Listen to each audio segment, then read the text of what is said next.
Right, we've got, who's that on the line? It's Rob. Rob, and, are you a doctor? I'm a final year medical student. I'll be a doctor in 2 months, touch wood. That's close enough, isn't it? Yeah. Excellent. So, where do you study? Do you want to give, more details, or do you want to remain anonymous as you're calling into... I study at Barts Hospital.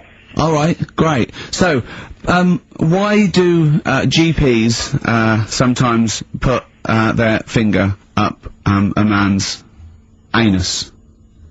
To see what's there. You know, if you've got hemorrhoids, if you've got an enlarged prostate, you know, it's either that or they stick up a big tube and have a look up with a light. What? And it's easier to do that. Now, are you, dumbing this down for us, or are you going to fail your medical exams by saying stick up a big tube with a light? I'm dumbing it down. Okay, come on then. We're all intelligent people here, and Karl. So you tell us what's that called? It's called a sigmoidoscope. Right. Nice. That was a clever test, wasn't it, Rick? 12 inch long. Yeah. 12-inch long tube that they can put up there. So, Karl, would you prefer that or a finger? Well, so do they sort of do the finger first, and then, I mean, at what point do they say, hang on, we need a light here? I mean... It's normally if there's something wrong. But, so if I go then, say if I go to this Wellman clinic, right, and they go, yeah, the art's good and that, yeah, finger, there you go, and then they go, hang on, I'm gonna go and get me light and tube. I could start worrying then because they've sort of found something. And they're not likely to go straight in with the tube. They'll probably send you off some tests first. But Karl, there's nothing. But you go to these places to put your mind at rest and to know where you are with your health. I mean, it's not that you go along. That's what most people worry about. They think that because I'll go along and they'll find something. Well, one, that's illogical. It doesn't heighten the fact they'll find something because you go along. And two, if they do find something, it's a good job you went along. I mean, I'm a hypocrite because I don't go to the doctor. But you know, I've had that done. You should be concerned if when they shine the little light in your ear, it comes out the other side of your ear. No, the other ear comes right out the other side. That's when you should be worried. But Rob, right, you said then, if they find something, they send me off for some tests. Why can't I just have the test without that and cut out the middleman? Do you know what I mean? Because you're wasting lots of money. There's hundreds of tests they could do, and they could do every test, and they could all come back with nothing. Or they could do the finger up there and send you for the 3 tests you need to find out what's wrong with you. But in this day and age, with all the technology and that, and like brainy doctors and all that, the only way to find out is sticking a finger up there. What are you worried about, Karl? Is it fundamentally that this doctor who's has done 6 years medical training, is it embarrassing to have a man's finger up your ass? I just don't understand how you can get round to that without... But what don't you like? Is it fundamentally you don't like anything up your ass, or is it the fact that it's a man's finger up there? I don't like going to the doctors. It makes me nervous, because I think if anyone searches you long enough, they're going to find a fault with you, right? And especially if they're going that far into you. They're going to find something. And... Probably not. Well, you know, I just don't... I don't know how to get round to that sort of... that point where you get a... What do you talk to the doctor about? He's like, alright, nice day. Strap your trousers. He goes, he says, I'm gonna just, Most people just shut up and let you do it, and then breathe a sigh of relief when you say there's nothing there. Yeah. But is that at the end of the test, or is that the first thing he does? It's the last thing. So that trousers up out the door. Because he knows it ends conversation. He knows it's a bit of a faux pas. The doctor says, "Oh, I better not kick off with the finger up the arse." What I do is I'll start on with the the head, and then we're going to go. Oh, one final thing, Mr. Pilkington. So Rob, he drops his keys and he goes, "Pick them up." And as you bend over, will you be doing this, Rob? Is this what you're like open to do? You do all these. I'll have to do it at some point. All doctors do it at some point, no matter what they specialise in. So the first one, is the another doctor there to sort of make sure you're doing it right? Not dentists. No, but do you know... Dentists aren't doctors anyway. No. But do you know what I mean? Like, normally it's like a co-pilot will have someone with them for the first one. So when you put your first finger in... Yeah. Will someone be there going, right, you just want to move to the left of it? I've already done it. Have you? Yeah. So that's the thing with a student, you're learning. So you get people teaching and you learn on these things. Can I just point out, Rob, I think I'm right in assuming that you have a glove on. Yeah. And there's lubrication. Yeah. And it doesn't hurt. No. There you go. What are you worried about, Karl? Who's this person who everyone's testing on in your class? It's not one person. One person. There's like, when a patient comes in and they've got a problem, your boss, the consultant, he does his finger up, and if he finds something, he goes to the patient, is it alright if the student has a feel as well? Then the student puts on a glove, puts the lead on the glove, and sticks his finger up and sees what he comes out with. Rob, I wish you could see Karl's face. I mean, he just, his face when you said, and he says, can this fella have a go as well? He looked horrified. That he thought it was a free-for-all, like there's a queue of people trying on gloves and going, let's have a go. That looks good up there. What have you found? No, but I mean, how come you had to sort of, is it not something you could test on yourself rather than waiting for other people to come in? Because then you know, because it's an awkward position to get to, really, isn't it? Well, but you can have a good rummage then without feeling too awkward, but to sort of have a go on your first patient when you don't really know what you're looking for anyway. Do you know what I mean? Never really thought about it. Because you don't, if you've never done it before, you pop your finger in there, and you've got to sort of look, you've got to have an expression on your face like you know what you're finding. Well, they can't see what you look, they can't see your face. There. You got the big boss consultant there going, now move your finger there and you'll probably feel this, because he's just done it, he knows what's there. Well, what? Oh, so he's already had a go. He's had a feel, and he's going right. If you feel to the right, that's the conglomerate or whatever. The conglomerate, yeah. His conglomerate is in perfect working order. Well, I'm still. Thank you, Rob. I'm sorry you had to go through this. Karl is probably the worst patient you'll ever encounter in your medical career. Good luck with your finals, and thanks very much. And do you know any female doctors who do this? Or? Thank you. XFM 104.9. Thank you. Josh Rags, it's the night time on XFM 104.9. Steve Merchant, Ricky Gervais, Karl Pilkington, and what is it time? I think so. Yeah. Oh, chimpanzee, that monkey news. Right then. So there's this monkey, right? In Canada. It's in a zoo in Toronto, I think it is. His name's Pascal, right? And what happened was all the people in the zoo sort of said, you know, what can we do?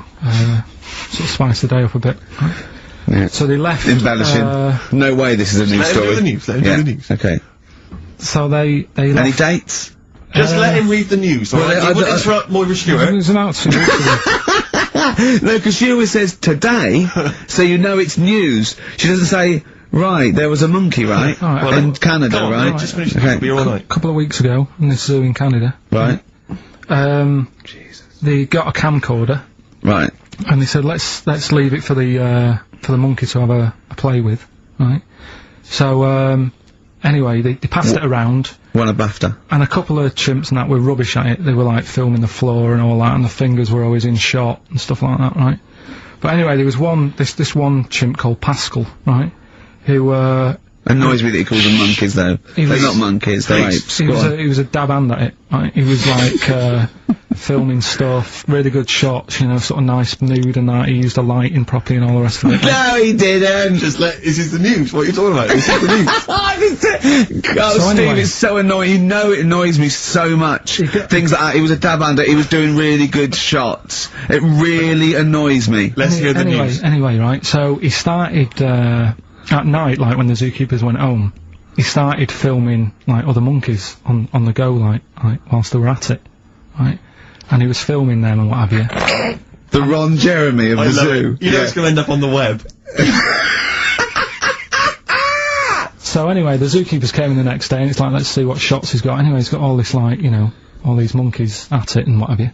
So, this is, honestly, you don't know what this is doing to me, Steve. Can I stop him now? So they thought, like, actually there's a few monkeys who aren't at it enough. Do you know what I mean? They have problems and what have you, so let's give them the videos. That is so untrue! This is so untrue! It's so untrue that it was filmed by a monkey! So it's so untrue! Right? Rick, I don't know who to believe.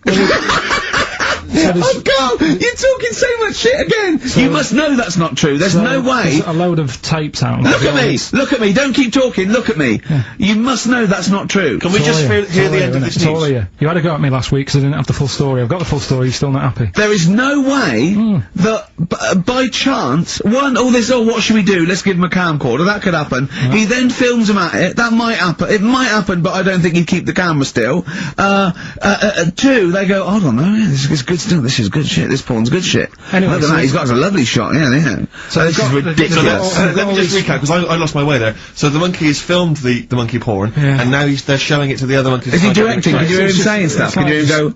It's just like, you know, Chimp Pimp 1, 2 and 3 and all the rest of it, right? But anyway, so they've got all these other tapes, because what happened was, they said he's quite good at this. And the animals are happy having him around because he's not a human, he's just one of the gang, do you know what I mean? So they started putting him in with other things like, you know, ostriches. Right. And shit.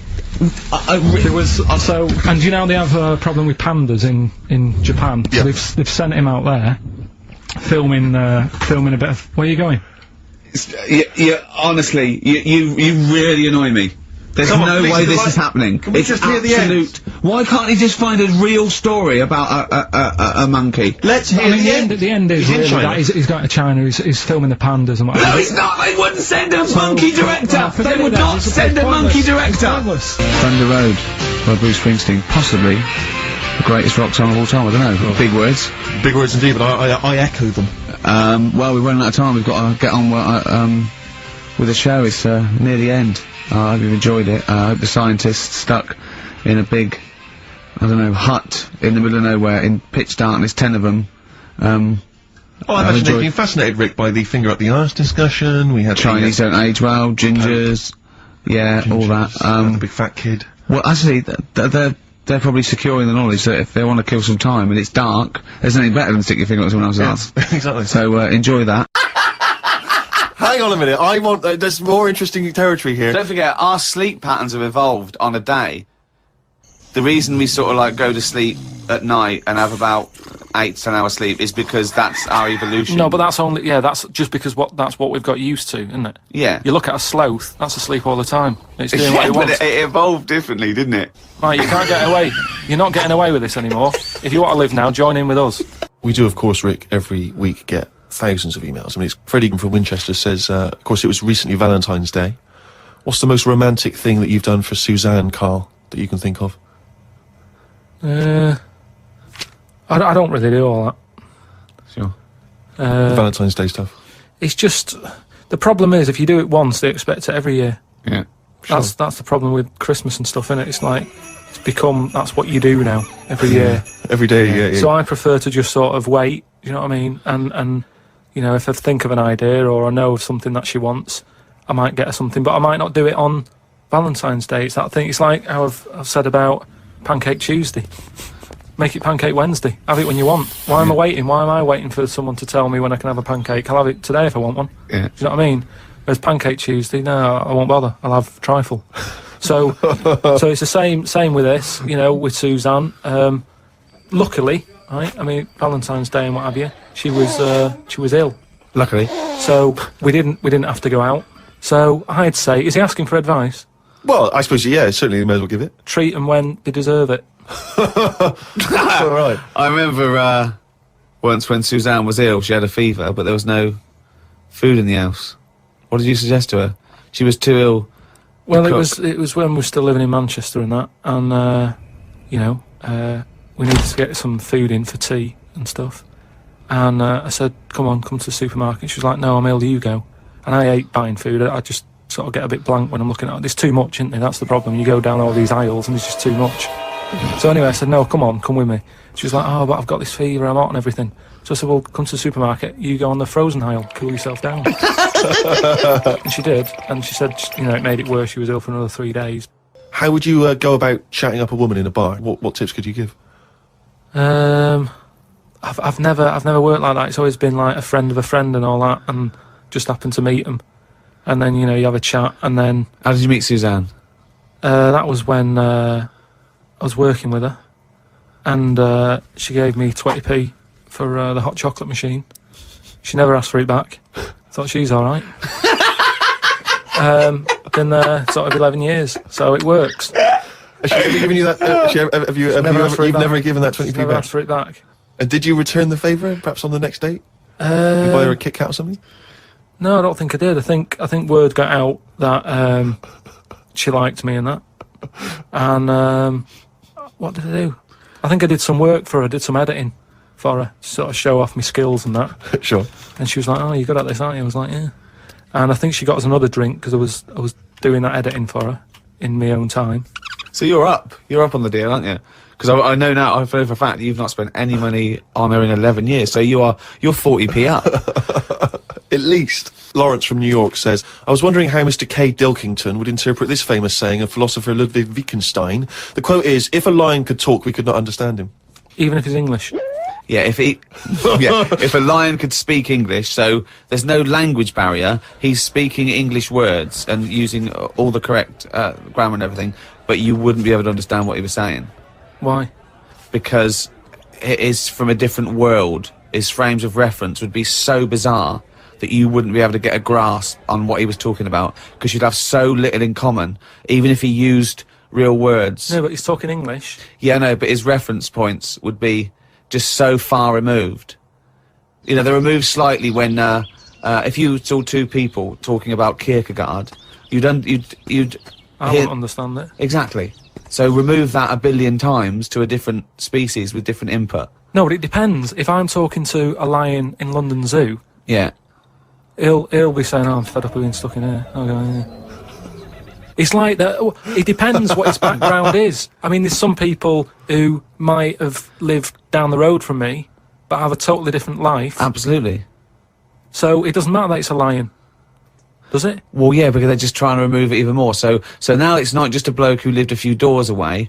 Now it's not even a bloke. Now it's not even... Yeah, but I'd pick something smaller, or something, you know, a worm without a mouth. I'd go, definitely not. What? Definitely not what? I wouldn't be having a chat with it. I just think that a worm that's underground, what's it got to offer me?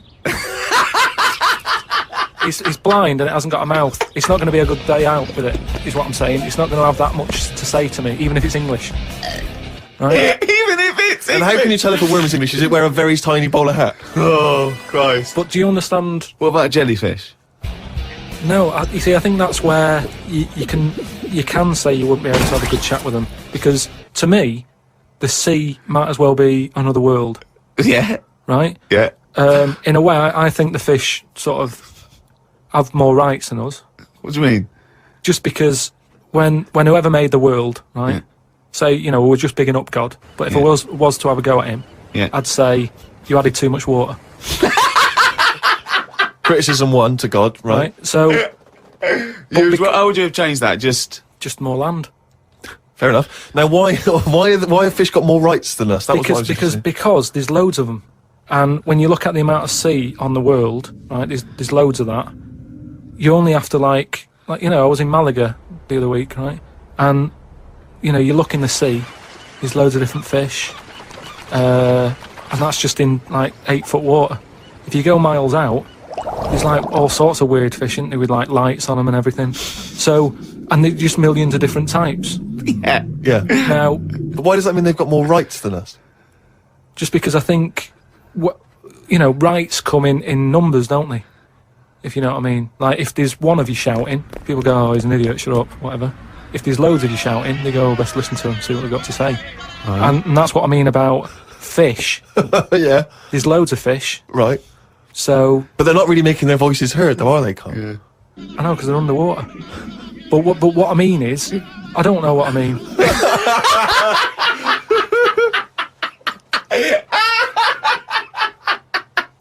Karl, right? What do you think it's like being a crab? If you could go now, your mind, into a crab, what would you see? Where would you be? What would you be doing? What would you be thinking?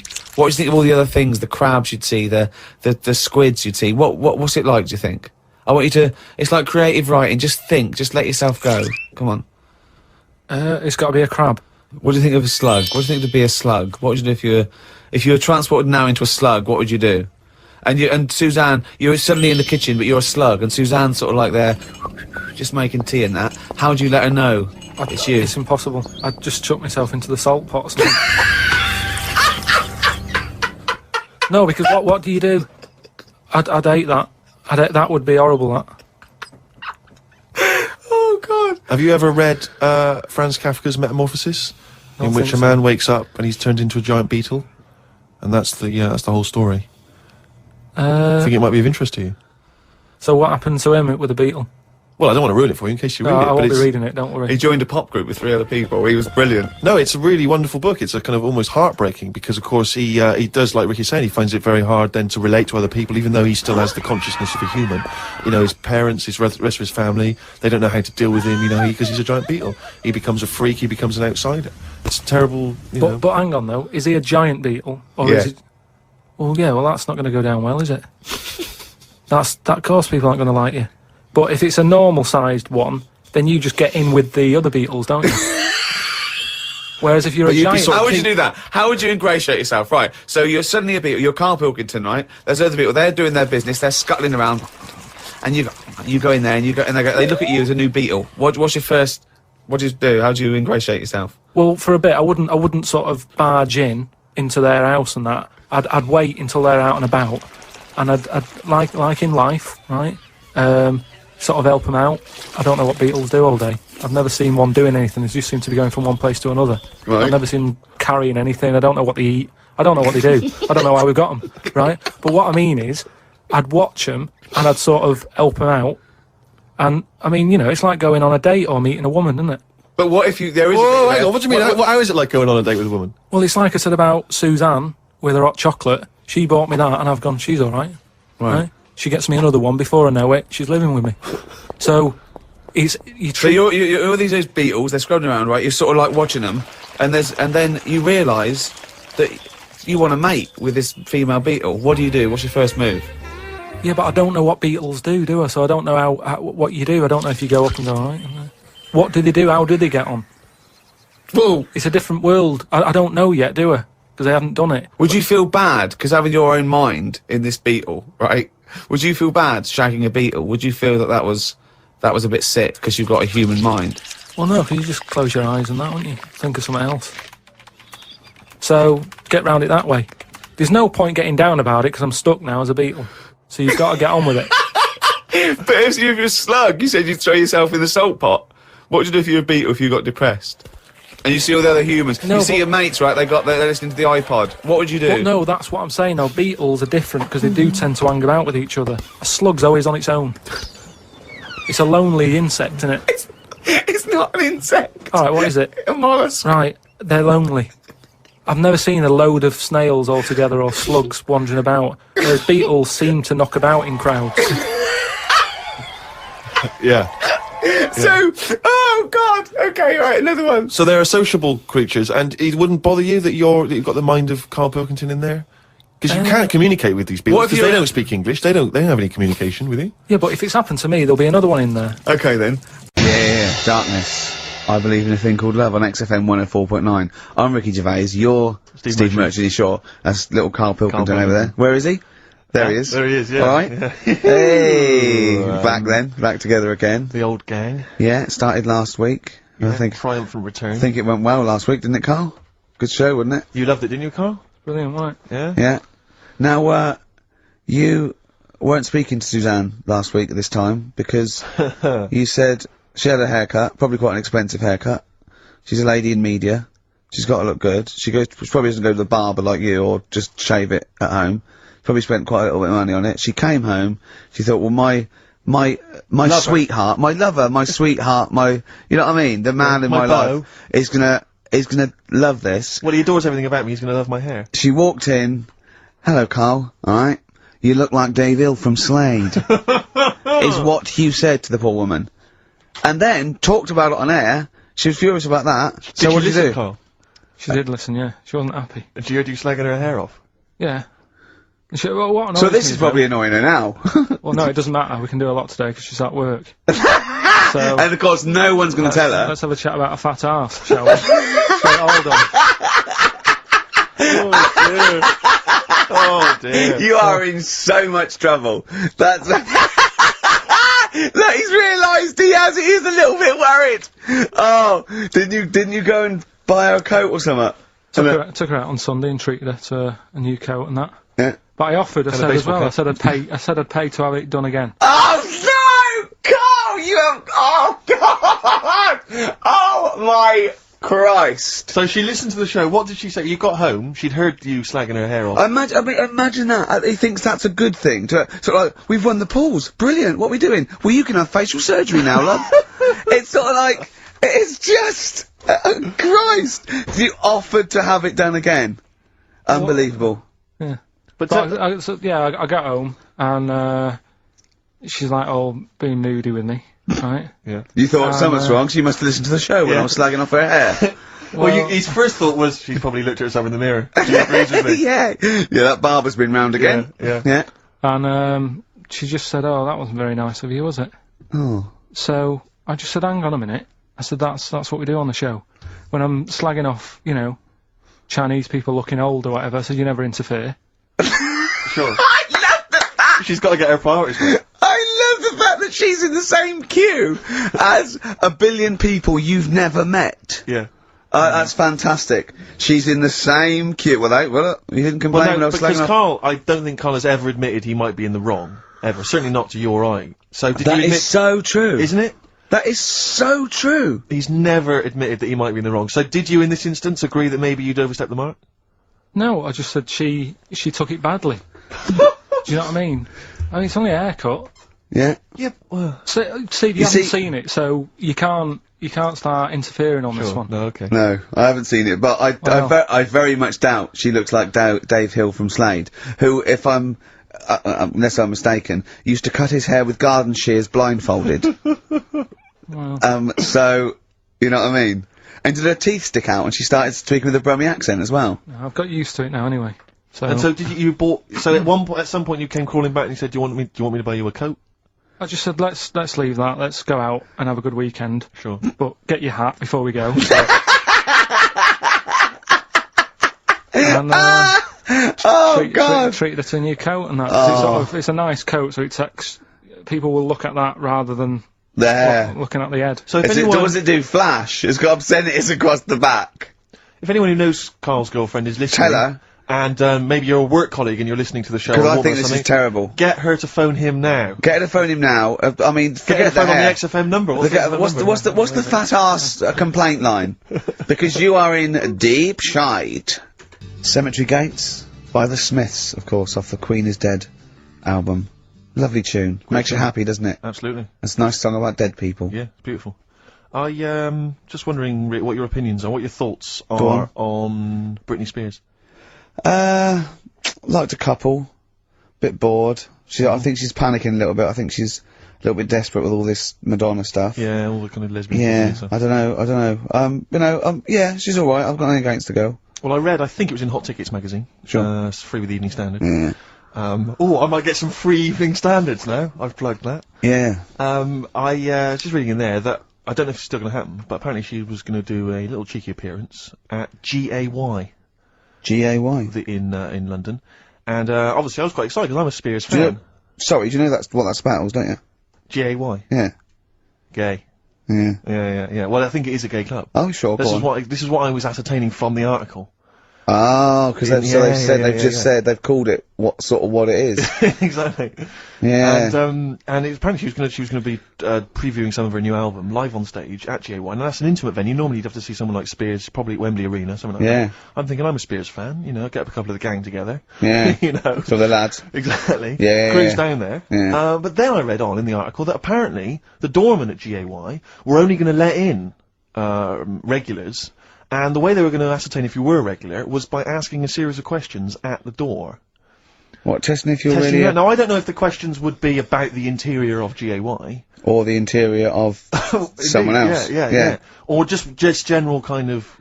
Like, what do you reckon you'd have passed the pretend... Well, that's what I was wondering So myself. you'd have had to pretend to be GAY.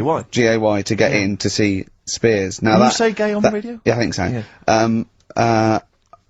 But Now, I'm always there's intrigued to know irony, if isn't it? So you're pretending to be gay to get into a club to see a bird that you like. Yeah. Well, I'll give you a little quick test. Right. Shall I? Alright. Alright, sorry, what's your name, mate? Paolo. Alright, Paolo. Yeah.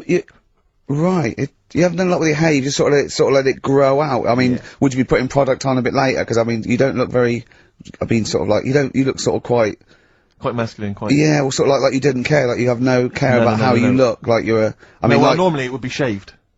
Of course. Oh, okay. Yeah. We would say normally that looks about like 3 months growth there. Why haven't you? I've been ill. Nothing serious? Nothing serious. Okay. No, that's why I let it grow. So it's grown. Okay. Yeah. So what time would you normally be going out then, Paolo? Normally I'd go out about sort of, I'd go out about 8ish. 8 o'clock in the evening you go? No. Because that sounds a bit early, that's what... No, I'd go out about 3 in the morning normally. Right, so I was like, yeah, okay, right, so that's right, yeah. Where'd you go, down sort of...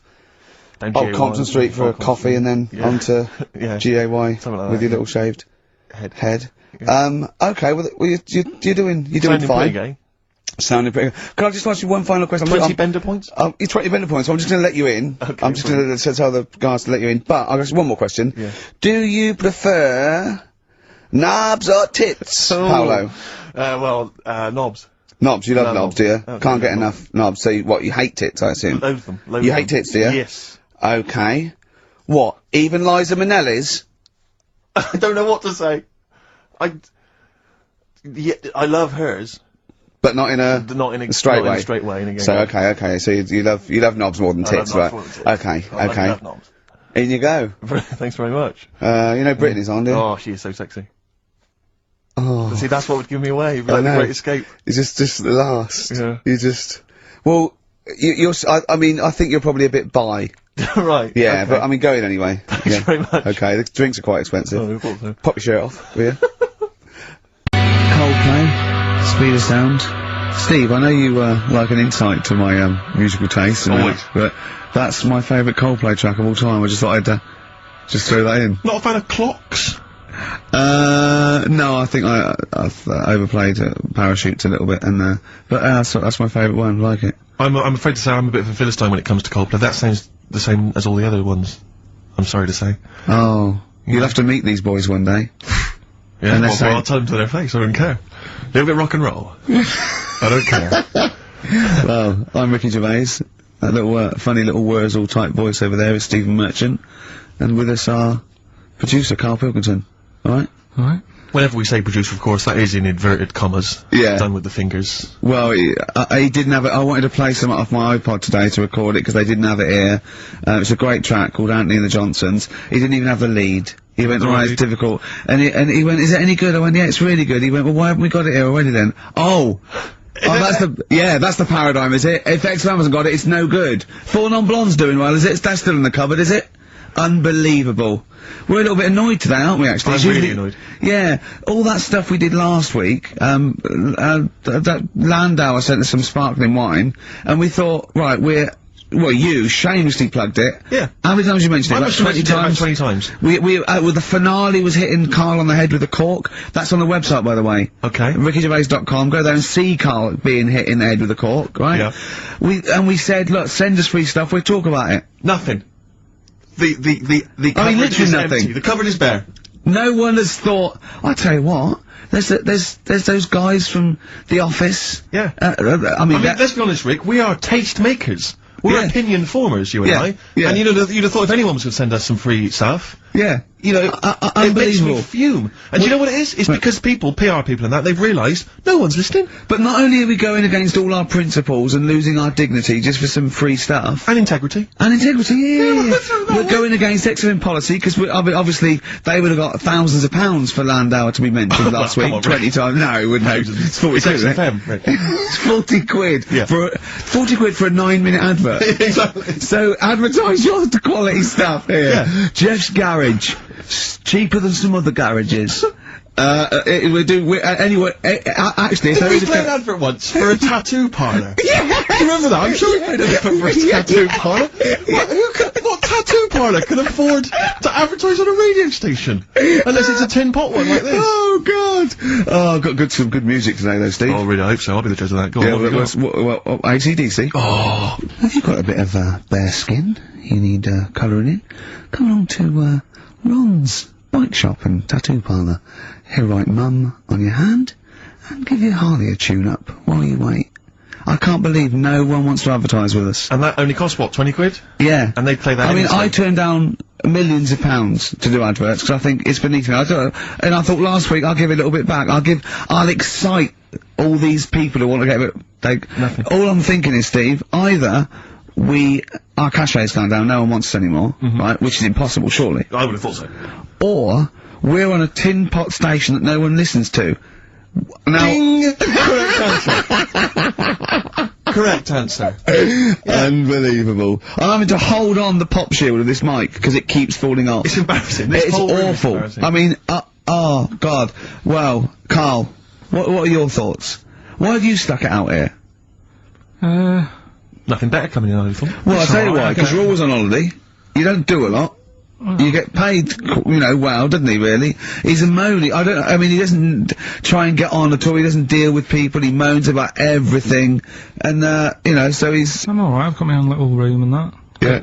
Like a cage. It is like a cage, isn't it? And he can shut the door, shut the door. If people walk past, he goes, shut the door. He doesn't want them looking in. He's like a miserable old chimp. We noticed today how much he's simian, isn't It's he? very strange, actually. We should try and get a picture on the website because Karl's arms are particularly chimp-like. It's very, very strange. Because he's got that he's got long downy hair. It's And not the like... long extended knuckles. Yeah, and he's totally round-faced, that sort of the chin goes back and the dome of his cranium. I think, quite seriously, I know we sort of share about 98.5% of our genetic material with, bonobos and chimpanzees, but I think he's got a little bit more. Yeah. I honestly think he's a little bit of a throwback. Just his line, they just kept to this sort of, really the ugliest one in the cave. Yeah. And the tree, and he really didn't come out of it. I'm not saying you are, I don't think well, you are. Yeah, you're chimp-like. No, it does annoy me.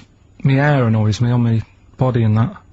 Because I've got like hair on my little toes and that. Have you? Then on the legs. and Would then, you like, see your little toes? Can you pick things up with them? I was tried. Okay. Well, that's the finale of this week's show.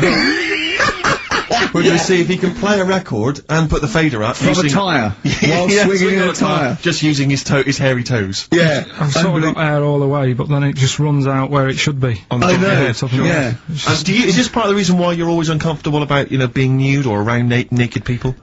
Is that partly the reason, do you think? Because you look so grotesque?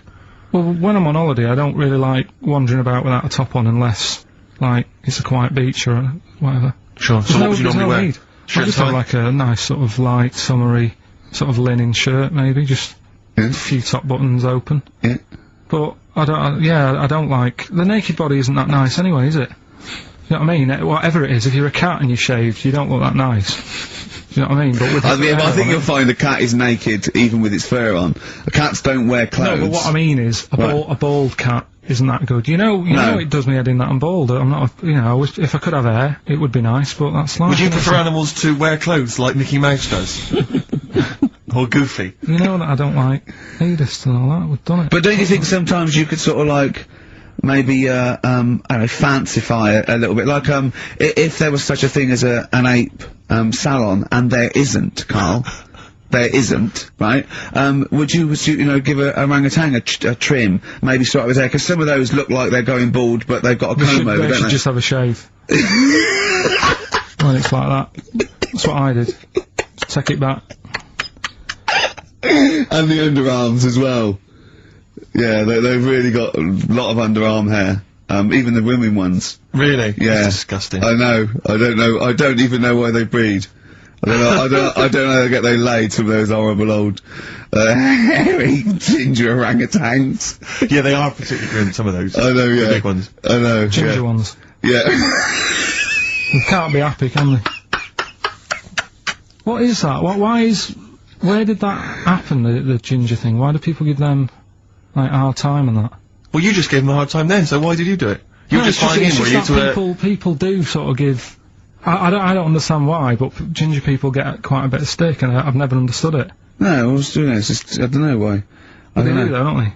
I don't know. It might be historical. It might have been because I'm sure they don't everywhere in the world. I'm sure it's probably. No, they are. They're always. I've said to you about even like ginger cats. They're always fat because they're sort of sick of it, probably. Wait. Ginger cats, what do you Well, mean when they're you see a secret? What, ginger cat- they've been eating, like, because Yeah, they're 'cause upset, fed up and they've been that. bullied You and never things. see like a thin, happy ginger cat running about. He's always overweight and looking a bit fed up. It's just a good point, isn't it? I wouldn't say it's a good point, Karl, it's a point. So last week, the Chinese don't age well. Now, anything ginger, including cats, Yeah. No, are no, sick of it. no. But I'm just saying. Are I you don't- ginger? Would you like to take issue with any of Karl's points? I know 83XFM is the ginger. text. You can text us. Maybe you've seen a thin ginger cat. I'm not having a go though. That's what I'm saying. I'm just saying it's weird how people give him a hard time.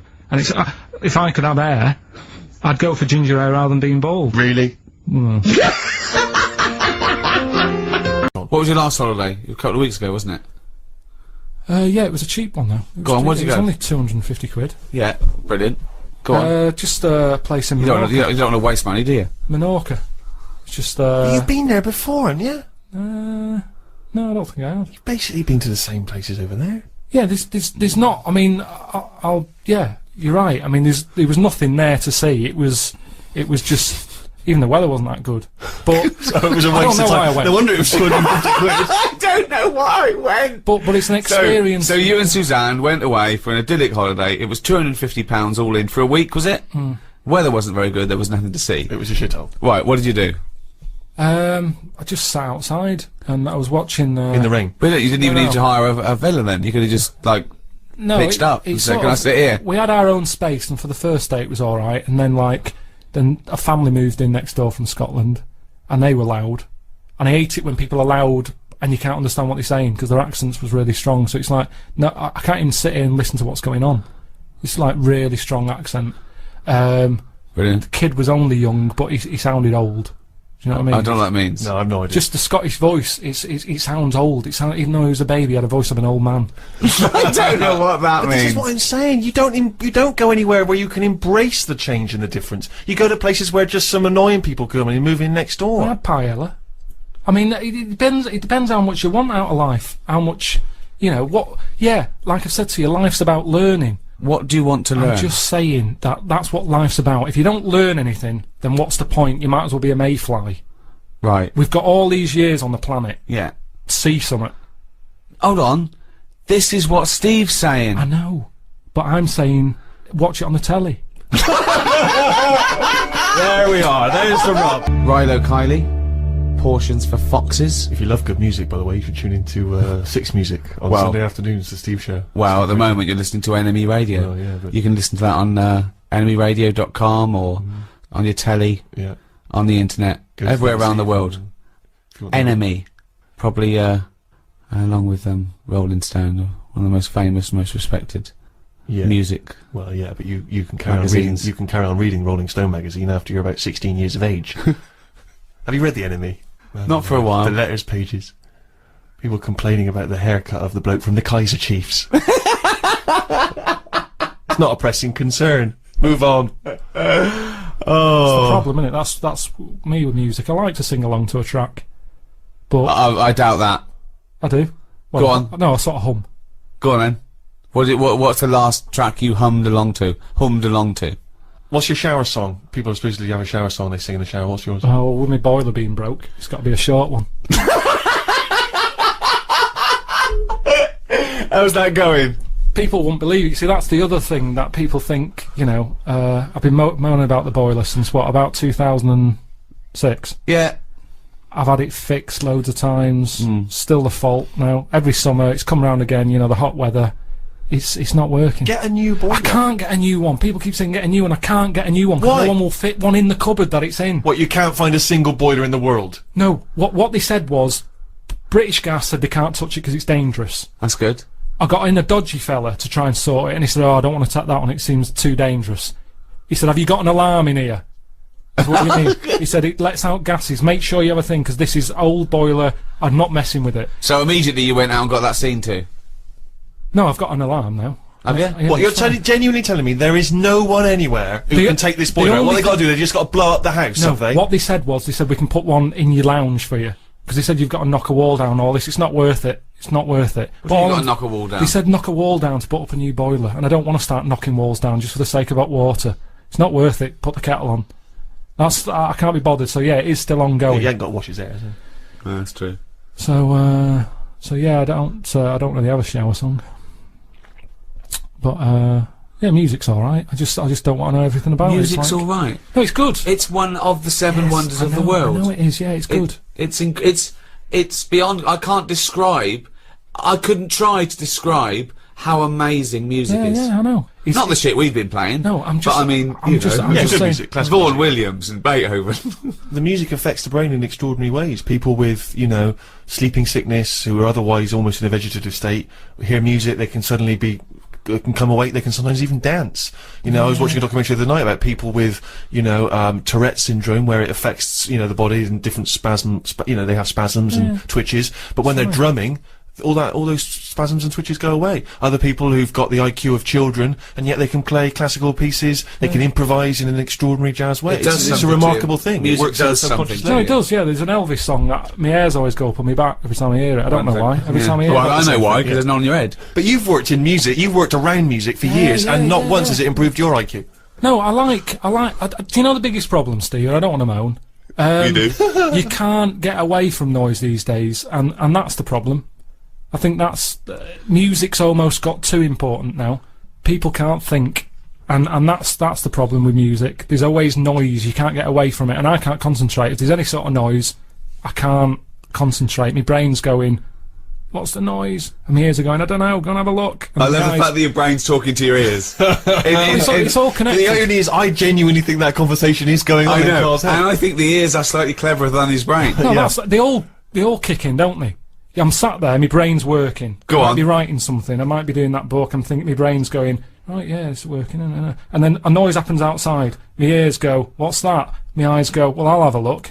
Brain goes, yeah, go on then. Suddenly, they're not even thinking about the book. They! All the time. They! No. It's you!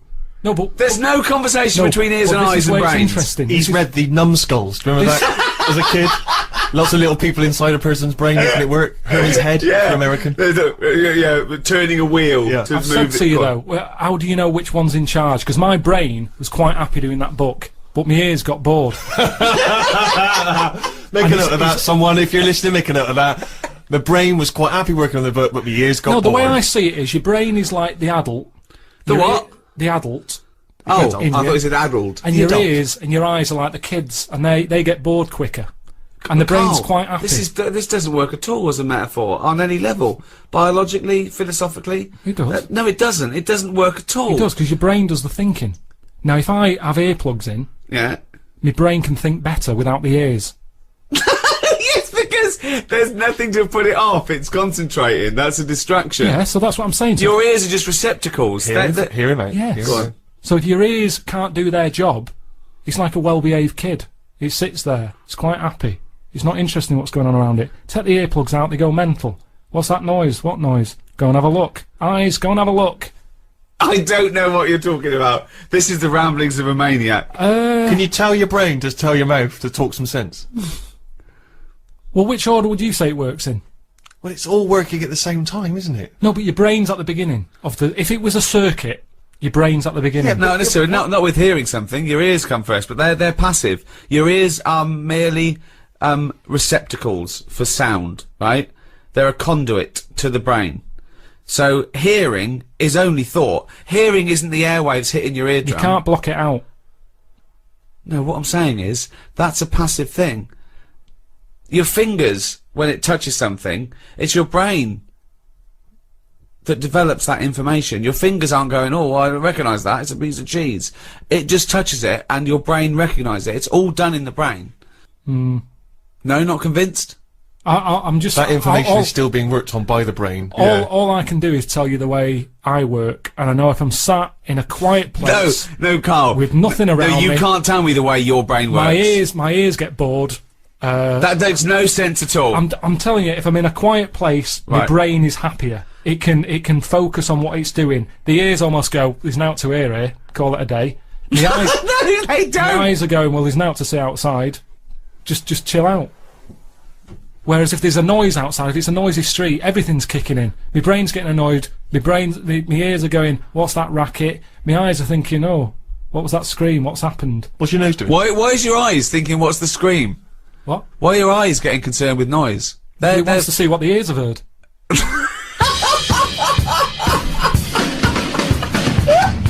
Bad Day on REM on XFM 104.9. It's Karl's Quiz. It's a classic film. He's done some jiggery pokery. He's in the film. It's his favourite film of all time. I thought The Elephant Man was your favourite film of all time. It's up there, but this is like this film's got everything. It's got hilarious bits in it. It's got sad bits in it. I've got the headphones on because I've got to hear it, and I don't usually wear headphones. But I just realised how noisy I am. Does that go out when I'm sort of does it really? Yes. So when I'm sort of like tapping and writing and that, because it's really clear. Everyone can hear that. Really? Yeah. The thing about that microphone, Rick, is it doesn't just pick up your voice. It picks up all the sounds. Oh, that must be Like you scratching now. It's you itching. I don't know what it is. You've got there, some kind of rash. Well, look, it's eczema. I think. Look, what's that? Oh, Eczema, yeah. Oh God, and what's that one then? That's just one of your enormous fat tits. What's that? But yeah, that must be irritating to listen to it. Oh yeah. Yeah, sure. If your voice weren't bad enough. Yeah, God, and moving the mic. Moving the mic then, that makes a noise. Leaving Eating sandwiches, drinking coffee. Yeah. Right, come on then, Karl. Right. So the film is Kes. You got to listen to it properly. At the end, there'll be a question about what's happened in there, so you got to listen, take it all I in. love the fact that in pole position, in positions 1 and 2 of his favourite films of all time, is The Elephant Man and Kes. Yeah. That's brilliant. Yeah. Go on. All right. Am I leaving the mics open a bit when this is going out? Yeah, or what? let's have a listen. Yeah. All right. So don't talk then, right? Just put that hot dog down, Rick. And this is the bit in Kes where it's the teacher and he gets up and he has to Glover. talk. What's his name? Is it Brian Glover? No, What's it's the other teacher. The other one. Anyway. Right, go on. All right. So here we go. Things that had actually happened. I've got yeah. another one. What about you, Casper? Casper! All right. All right? All right. You haven't been listening to a word I've said, have you? Yeah, I heard some of it. Yeah, you Some of it? just. Stand up. Always somebody, isn't there, eh? Right, now you're going to tell us a story about yourself. What sort of story? I want you to think of an incident that happened to you sometime in the past that is true and that you think will interest the rest of the class. All right? Right. What about I work on a radio show at the weekend. What are you going to tell us about it? I'll just do. It's 2 hours, and it's with Ricky Gervais and Stephen Merchant, and just sort of play music and tell stories and stuff. What kind of stories? Well, whatever. Like last week, it was science. We were talking about this lad who was growing a knob on his arm. So it's weird.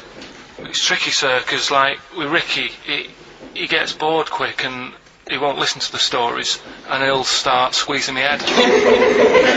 All right. I'm not interested in what he does. That isn't normal, is it, sir? That. I mean, it sure is a bit gay. Is he? Just messes about, though. Do you know what I mean? I try and like come up with good stuff, like monkey news and like quizzes and stuff, but then he'll just, Ricky will just mess about. I mean, on Saturday he did it again. He squoze me head. How do you spell that? Squoze. S-Q. I'm going to show us more. This is a new word to me. Squoze is S-Q-U-O-Z-E. Aye, now tell us what it is. It's when he gets me head and he puts one hand on the back of it, right? And he puts the other hand on the front of it and he just sort of swivels it. Swivel, right down the bottom. Oh, swivel's not it's spelled S-W-I-V. How many times a day? How many times a day does he swells it? It depends what time he gets in. If he gets in about 12:30, he could get a good 3 in.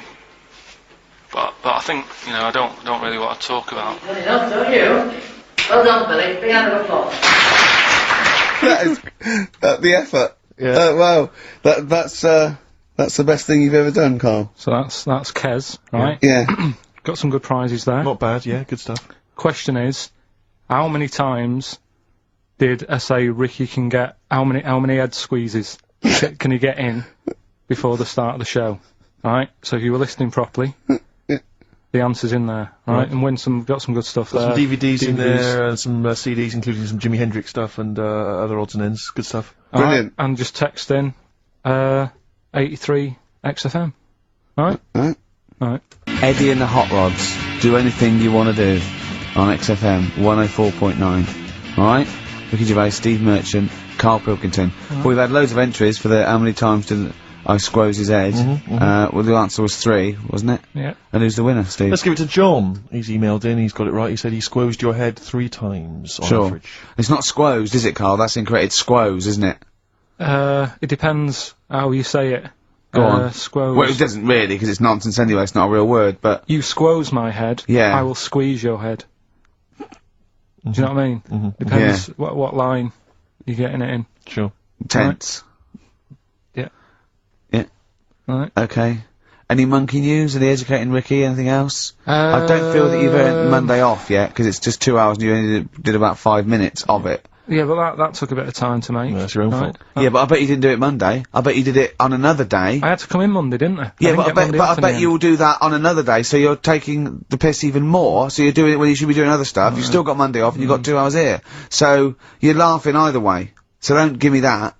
So, do you know what I mean?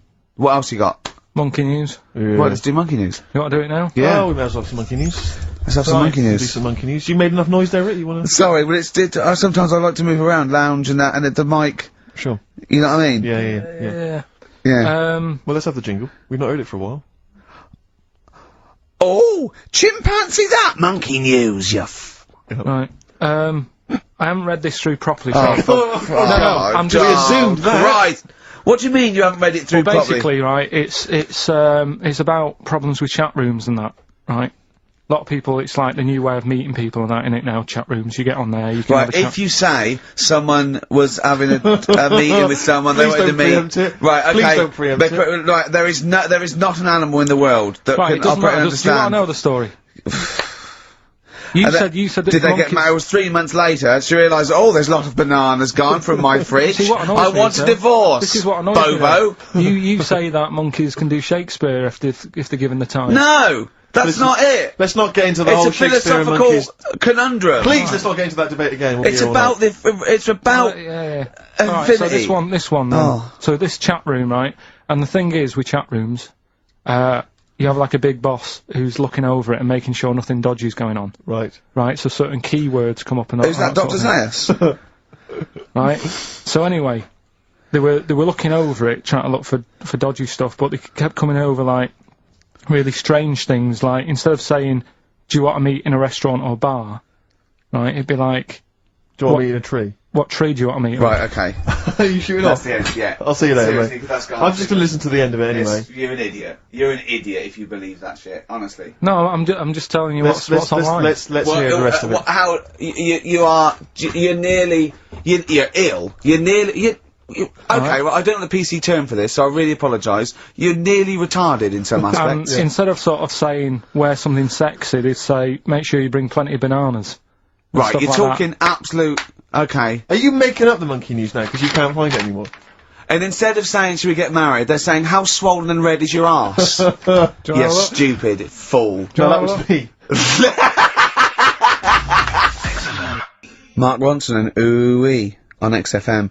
Well, what a great show. We've had... Informative. It's been fun. Yeah, we've learnt some, haven't we? Yep. What have we learnt? All sorts of stuff. We've learnt that Karl is an idiot. Yes. That he believes that monkeys can get on That's chat more of a sites. confirmation of It something we really, already yeah. suspected. We always suspect it, but that's I just read a little email from someone who just said that in Northern Ireland there is a town called Muff. Is there? Yeah, it's worth knowing. Yeah. What else do we learn? Monkey news. No one's got anything like monkey news on radio, have they? Think of that as a boast. Yeah. No one has got anything like this gout. Yeah. You call that a boil? Look at that, and look where it is. Yeah, exactly. Brilliant.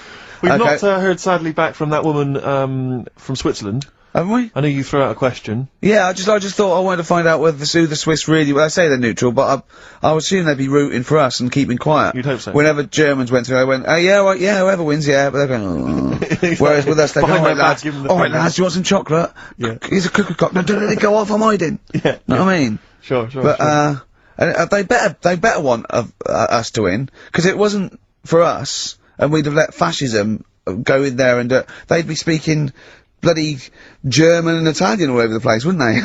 I think they do. Huh? I think they do. What? They do speak German and Italian. Why? Why? I don't know, they just couldn't be bothered to come up with their own language, and they chose that one, I suppose. Or they chose those.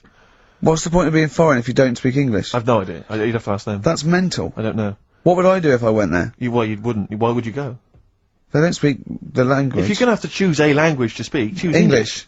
Even the Dutch, they've got their own language, but they don't speak it can't because be arsed with it. it sounds silly. Yeah. So they speak English. Of course they do. You see, Dutch people, Yeah. so in Amsterdam, with clogs on, they'd be chatting Chatting in away. English. In English. Yeah. I'm proud of it. Yeah.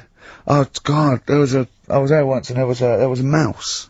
Right. It's just there on the stair. It was a little mouse with clogs on. Yeah. Where? On there. on the stair, yeah. Oh. Yeah, so, yeah, that's languages. We learned about languages, didn't we? I'm not a linguist, but I pretty much think that's what happens. Yeah. I'll tell you something I learned in the week. Go on. Yeah. This will be one thing. He did definitely learn only one thing this week. It's a good one, though. Don't insult Suzanne's hair. I learned 2 things Go on. this week. Yeah. Right. Don't put your trousers on over your head. Because I know you were persevering with that for a while. Mercury may look nice, but bad for you. Go on. There are more moves on a chessboard. Then particles in the universe. That puts you off learning it, doesn't it? Well, no, it's a possibility. No, they It's the said fact it is. It is. It said that's... Yes, that's right. It's a possibility, because it's basically that it tends towards infinity, because no two games are the same. So it's not that you've got to learn that many moves. It's not that good. I don't wish to criticise Rick, because I What? know you were trying to inform him then. It's a good job you're not a teacher, because as you gabbled the phrase, it tends towards infinity, Yeah. it kind of came out as... Okay, yeah. Imagine if you're one of those kind of foreign students who's gone here to study, and sometimes they put What, the tape Swiss? they put the tape recorder by the Yeah. lecturer. Yeah. Listen back to that, really. It's something towards infinity. I'm not sure. It tends towards infinity. It's talking about tense. I not understand. Cuckoo.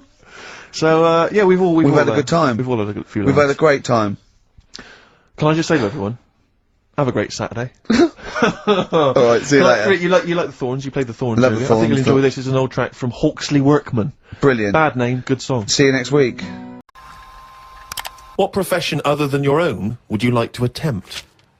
This is you as you, not as you as a worm. But have I had the training? Oh, for f- Oh. No, well, I've said before, haven't I, about maybe having to go out an operation. I don't know why it leaps from where. It leaps from no ambition, where if he could have a job, it would. His best job he's ever had is a paper round, and if he could have a job, he'd like go to the cobbler once a week and then walk a dog, to I'd like to have a go at thoracic surgery. No, I'm just saying, I bet it's, like, we do this, and, some people like listening to it and what have you, and you go, fair enough, but I never feel like I'm doing anything of any worth. No, you're absolutely right there. But if you're going into like an hospital, which are places that are pretty miserable anyway, as an office space, not only have you got to go in that building and work in it, but you've then got the pressure of changing a lung or whatever I've said before. Right? Changing a lung, yeah. But I'd like to have a go at it so I can say You've done it. I've done that. So, under what circumstances, in what world, do you think anyone's going to let you have a go at changing a lung and that? Jim will fix it. No, I'm just saying the Comic way. relief. But the way the world is, and the way that there's more and more people, more and more doctors are needed. I mean, it's already happening now that people are doing jobs that they're not really qualified for because they get sort of what's the word? Sort of uppered too early. Uppered. Uppered!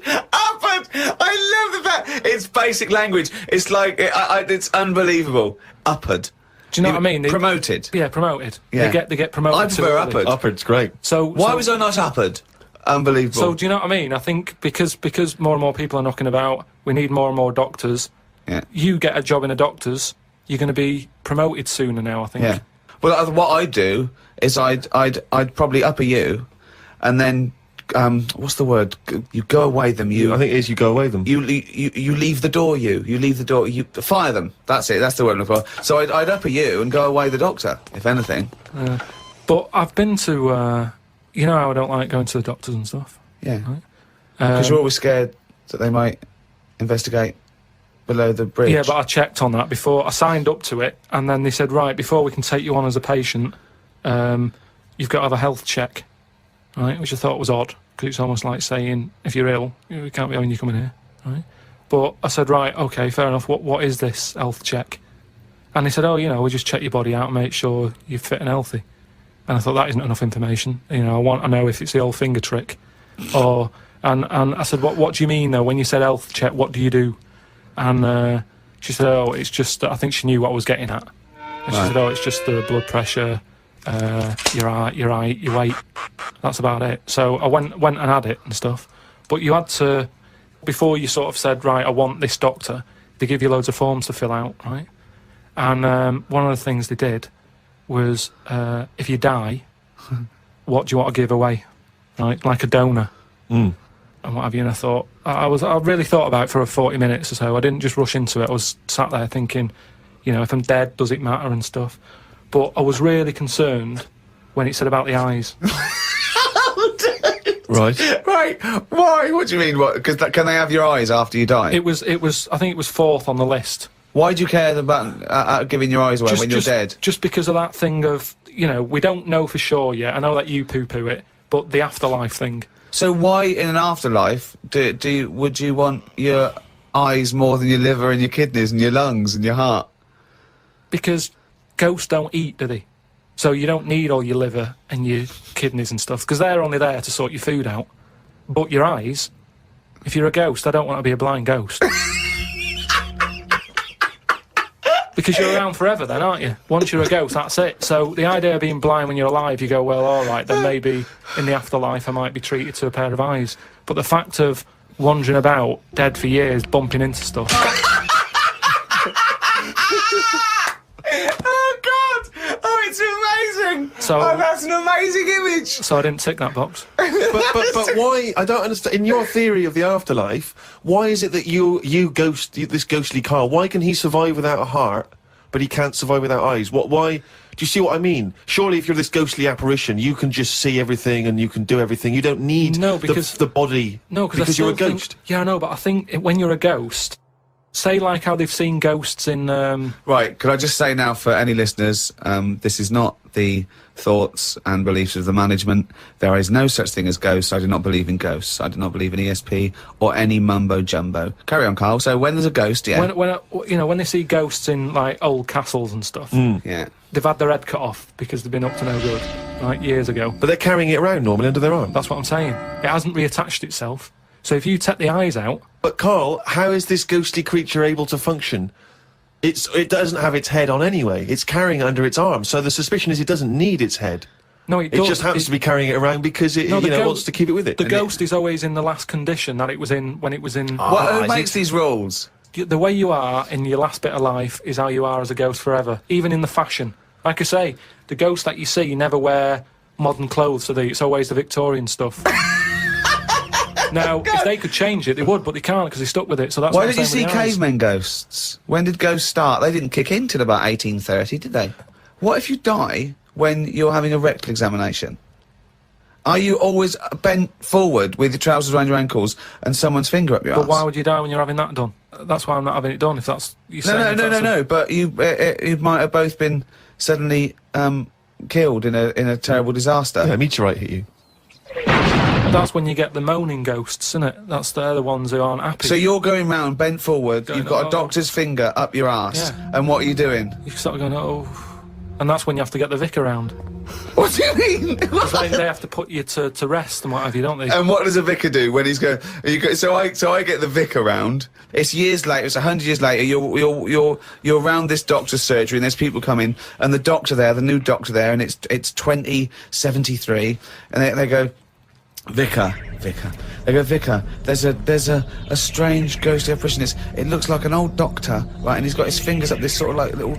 It's like a chimpanzee, but with a shaved head. No, but the doctor wouldn't be... Are you saying the doctor dies as well? Yeah, you die at the same time with his finger up your ass. And so you're forever having a little rectal examination with your little trousers around your ankles. Well, that's when it'd be best not to have your eyes.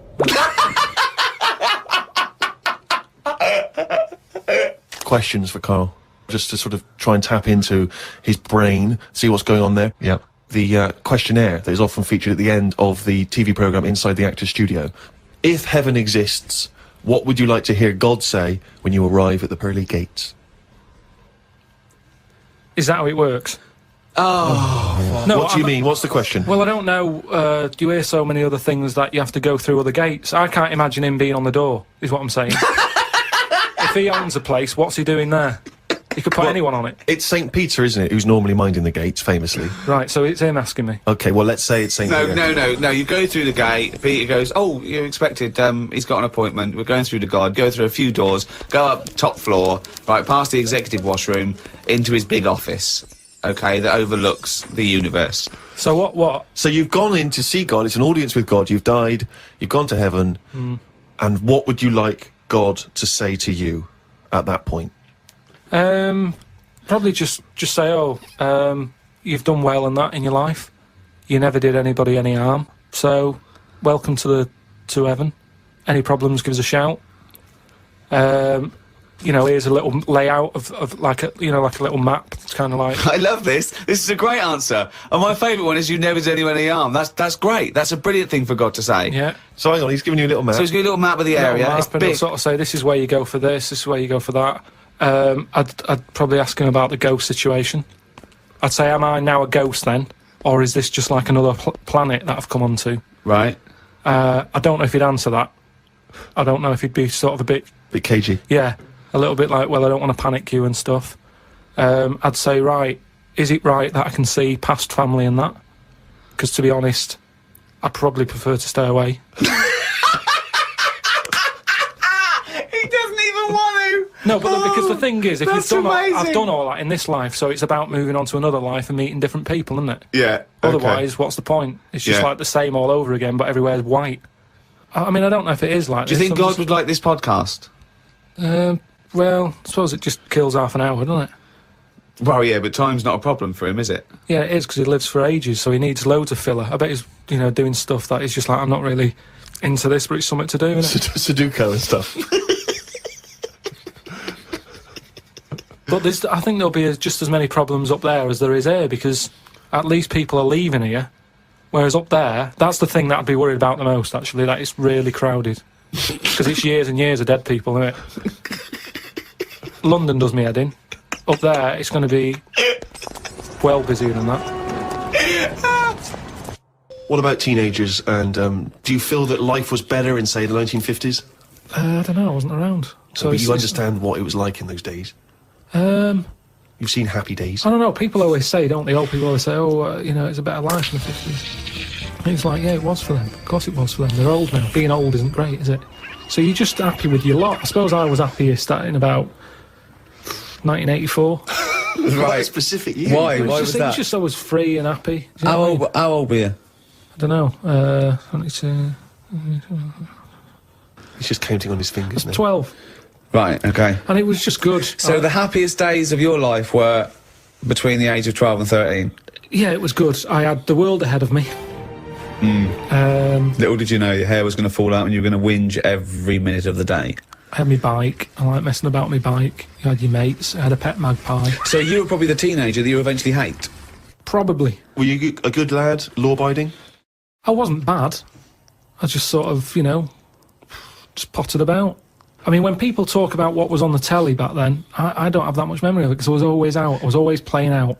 What were you doing when you were out? Just playing about, just like on a bike or... Just riding in a circle endlessly through blizzards, I loved it. rain, sleet, hail.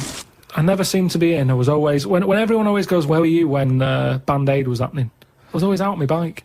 And everything was like you and McGregor? A memory's always sort of like coming in for some orange and looking at the telly and seeing Princess Diana's getting married, and my mum says, have you seen this? And I'm going, oh, I'm going out on my bike.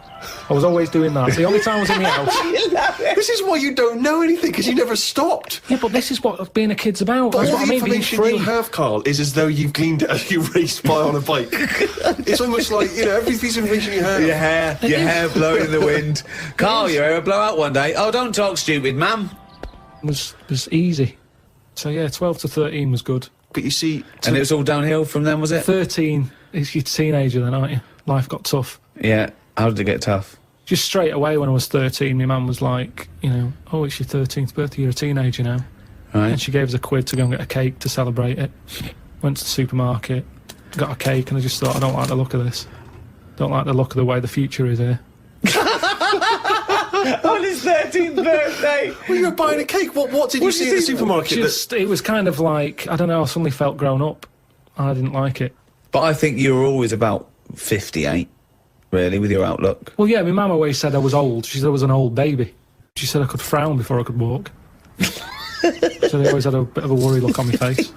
Didn't say much, just always listened. My eyes moved about more than I did. Just sat there looking around, looking stressed. Cure, Lullaby, on NME Radio, with me, Ricky Gervais, Stephen Merchant. Hello.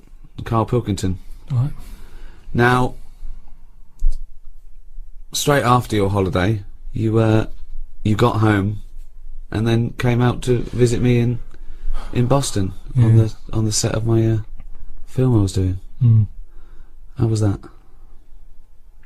Well, I didn't want to do it, did I? He called up and said, "Do you want to come out?" And Do I a favour for me. Ricky said, "Can you do a favour for me?" You thought no. Well, no, I didn't just go no. I sort of said, "What is it?" And he said, "Oh, well, you can just have a part." And he's like, "What's the point? though? I'm not an actor. I can't act. What's the point? It's a long way to go." So anyway, he said, "All right, don't bother." Then a week later, calls back and he says, "Bring Suzanne with you if you want. Our holiday." So I thought, yeah, I could treat Suzanne to that. I thought a little part for him. They'd probably pay 2 flights. Yeah. You know, she's coming out. I thought, share it with friends. I was I'm a generous guy. Yeah, so I thought, oh, she'll love that. That'll get me in a good book. So I said, listen, we're going to Boston. She goes, right. Anyway, Ricky books the tickets and that.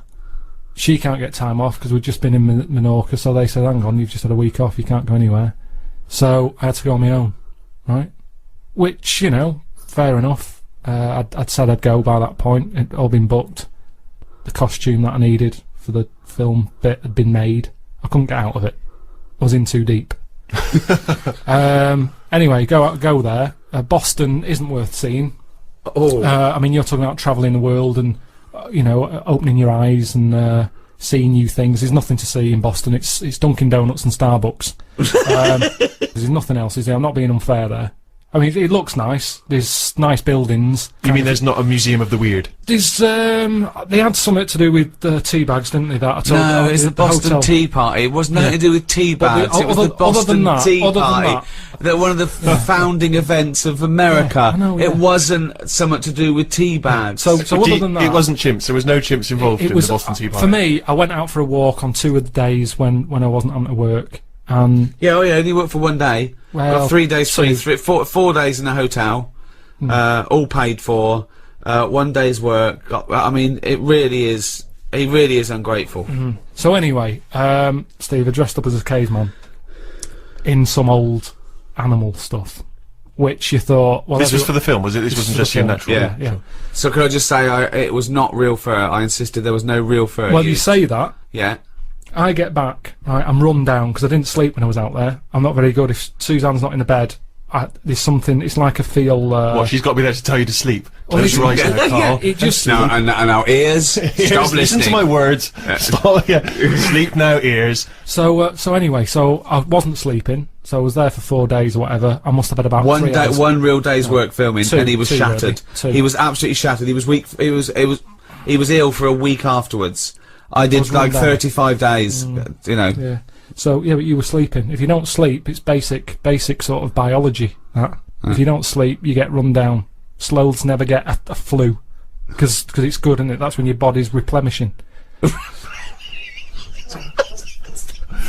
Stop. Can we just go over that one? Replenishing. What is it then? I'm gonna burst! Sloths never get flu, because that's when your body's replenishing.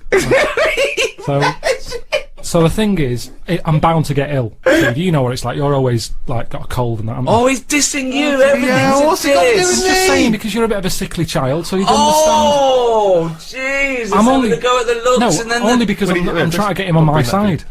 So anyway, so I'm shattered. I get back, so I think it's a bit weird that this isn't shaking off. And there was some news report about how there's some serious illnesses in planes because stuff goes out the engine and into the. Oh yeah, it's people from all over the world with all different things. Yeah, breathing the so same I'm thinking, air, yeah. oh, what have I got? You know, it's my luck, innit? So I go to the doctors, The doctor said, well, you've done a whole day's work, you're not used to that, your body's shut down. So he said, You better have a holiday. Yeah, you need, this is when your body needs replenishing. And I am a doctor, and I know replenishment is one of the best, Replenishization. replenishization is one of the best things for slows. So I said to him, I said, look, I'm not one to moan, I hardly go to see him. He went, oh, you. I hardly see him. I hardly see this fella. So I said, look, I can't shake this cold off. I woke up the other night shaking. And he said, oh, virus. Right? So, which isn't scary at all, because everything, well, there's some dodgy virus, isn't well, there? yeah, but there's some... Well, that's what I'm saying, so... of course it's a virus. Yeah. What else would it be? I don't know. Not a doctor. So I said, oh, when's it going to go? And he said, oh, might be 2 weeks, this one. Seems like a bad one. Quite clammy, he said.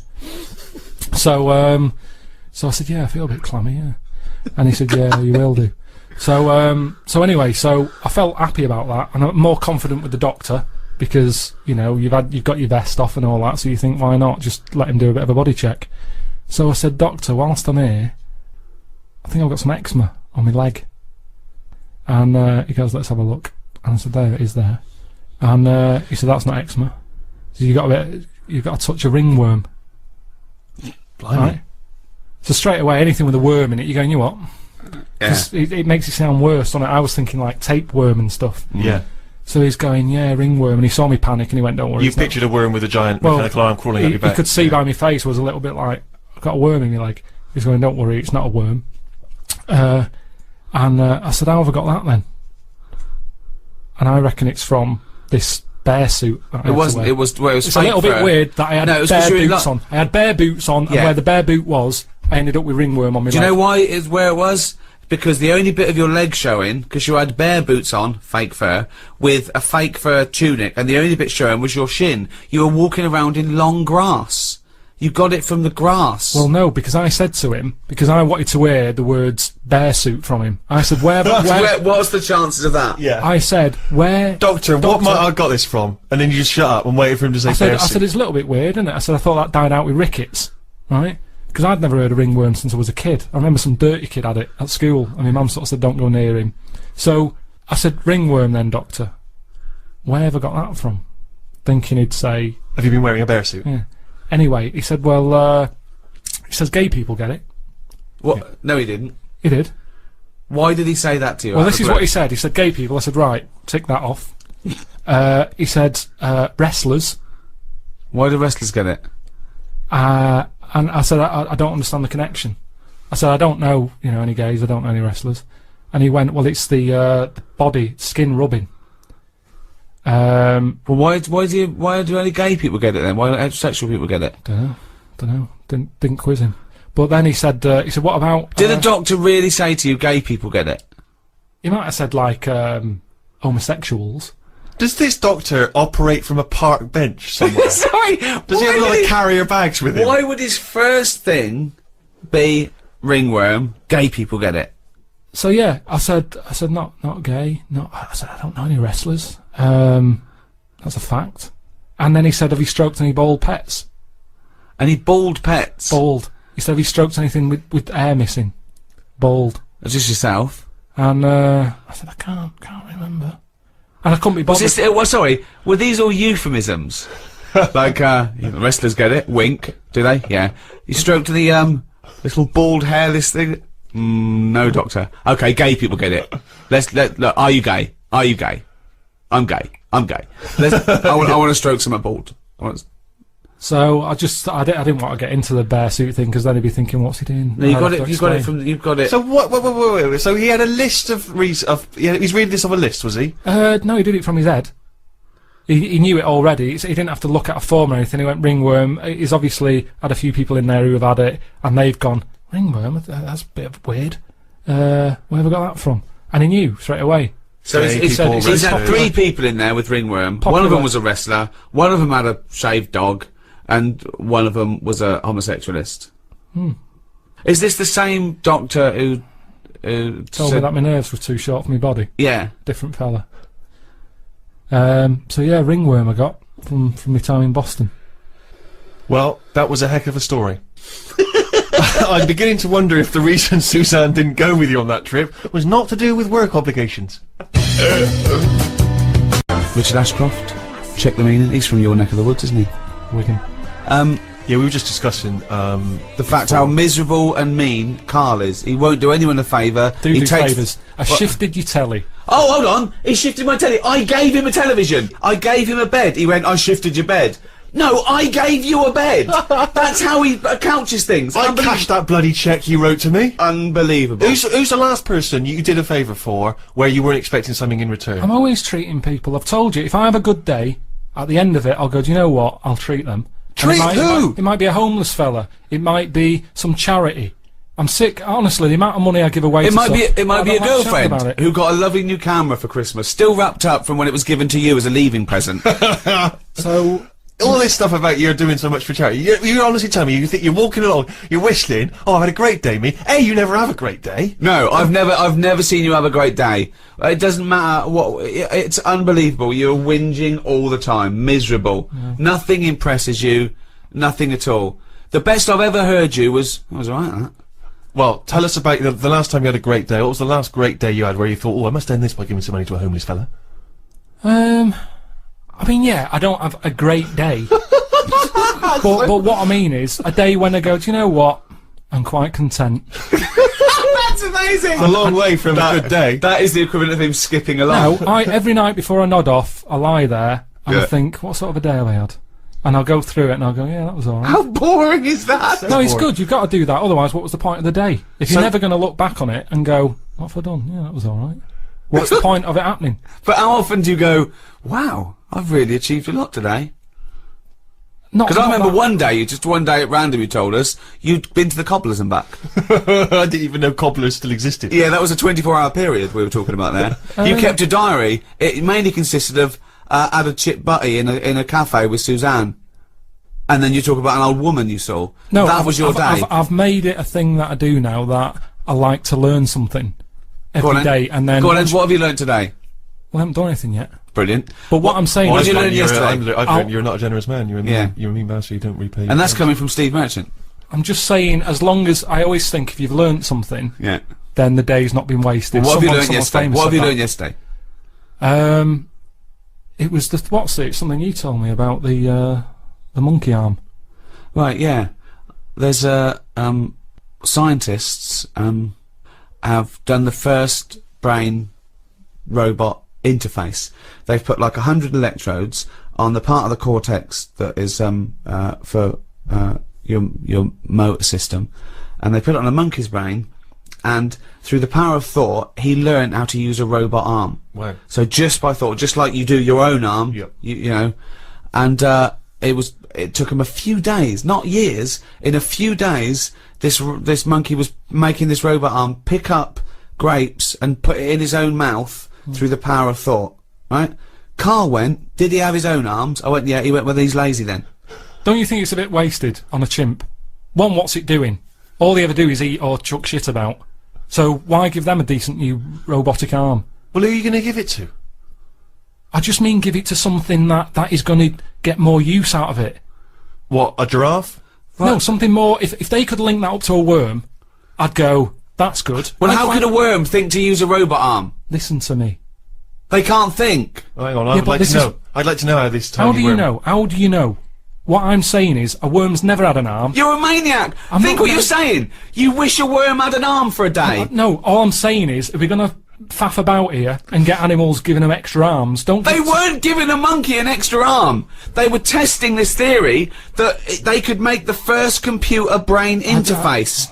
The thought went from the brain through a computer and made this arm work. That's incredible. The upshots are... You can really have bionic arms. You could have amputees having perfectly working dexterous limbs. And your response to that is? I'd Give just it to a say- worm. I'd just say I'd be more... I'd sort of be fascinated about seeing it more. If they said, look at what the worms wants to do with an arm if it had one. I honestly don't know how your brain works. I think we should give it to you and see what you do with the arm. What? I tell you what. How would I a read. worm? Here How we would a go. worm? How could a worm have an arm, Carl? It would. It wouldn't have an arm. The monkey didn't have an arm. It was a robot arm that they'd set up. Right, on let me explain it like this. I wish they'd have picked something else. Maybe not a worm, but they always seem to do the tests on the wrong animals. No, they do it on the closest thing to the human being they can. I'll tell you what I read. You know, I say I like to learn something every Yeah. day and what have you. Yeah. A few weeks ago, it was about our worm. They've given it anti-aging cream. Right. When have you ever seen an old worm? How do we know if it's any good? I could not tell you the age of a worm. I've seen loads of them. Give it a tortoise. Play a record. Bob Dylan, positively 4th Street. I actually, Rick, was in Vietnam a couple of weeks ago. Oh yeah. And I don't know if this was thanks to your campaign, but I did pass somewhere. It was admittedly a European person. But as I passed, they went, "Oi, oi! Carl Pilkington's got a head like a f***ing orange." That's amazing. Which is lovely to see. And I've that's had in- it all the way around the world. That's in Vietnam. What were you doing in Vietnam? You know, just heard there was a war. Went over to see if that was wrapped up. They finished that a while ago. So you've been to Vietnam. You went to Popped down to Cambodia at the same time. Cuba, yeah, Cambodia, Kenya. I was wondering, would you ever consider going to a holiday destination where you didn't have to have injections in the stomach to get in? Well, you know what? I am an adventurer by spirit. I'm a sort of Indiana Jones figure, and plus someone was paying for it. We did it. Pardon me. We did it in high class luxury. There was no slum in it. I felt a bit bad because I was worried that I wouldn't see the real Vietnam. But I did see the real Vietnam from the air-conditioned 4x4 that I was being driven to my 5-star hotel. And what's it like? It's great. It's really good. I mean, obviously, you know, the war was a long time ago, so they've got back on the, back on their uppers. I don't know what I mean by that, but anyway, Nice the other way around. If you're on your uppers, isn't it? Yeah. back on. Anyway, it's doing well. A lot of nice people, a lot of generous people. You know, obviously there's poverty. Yeah. There's a couple of things over there I think which would really intrigue you, Carl, and I think it's a great shame that you're not more adventurous as a traveller, because I think it would really open your eyes. You're having a laugh. He has about 9 holidays a year. But he goes to the same place, doesn't he? Some rock in the Mediterranean. Yeah, it's safe. I know There's Vietnam's nothing there. I know, but I don't sort of. What I've seen of Vietnam, I had a mate who went to somewhere like that. He showed me a picture. I had a picture of him walking round with a bag of locust that had been sold, and that's to eat. Well, I did actually utter the phrase at one point. Oh, I think that gecko's repeating on me. That's what I mean.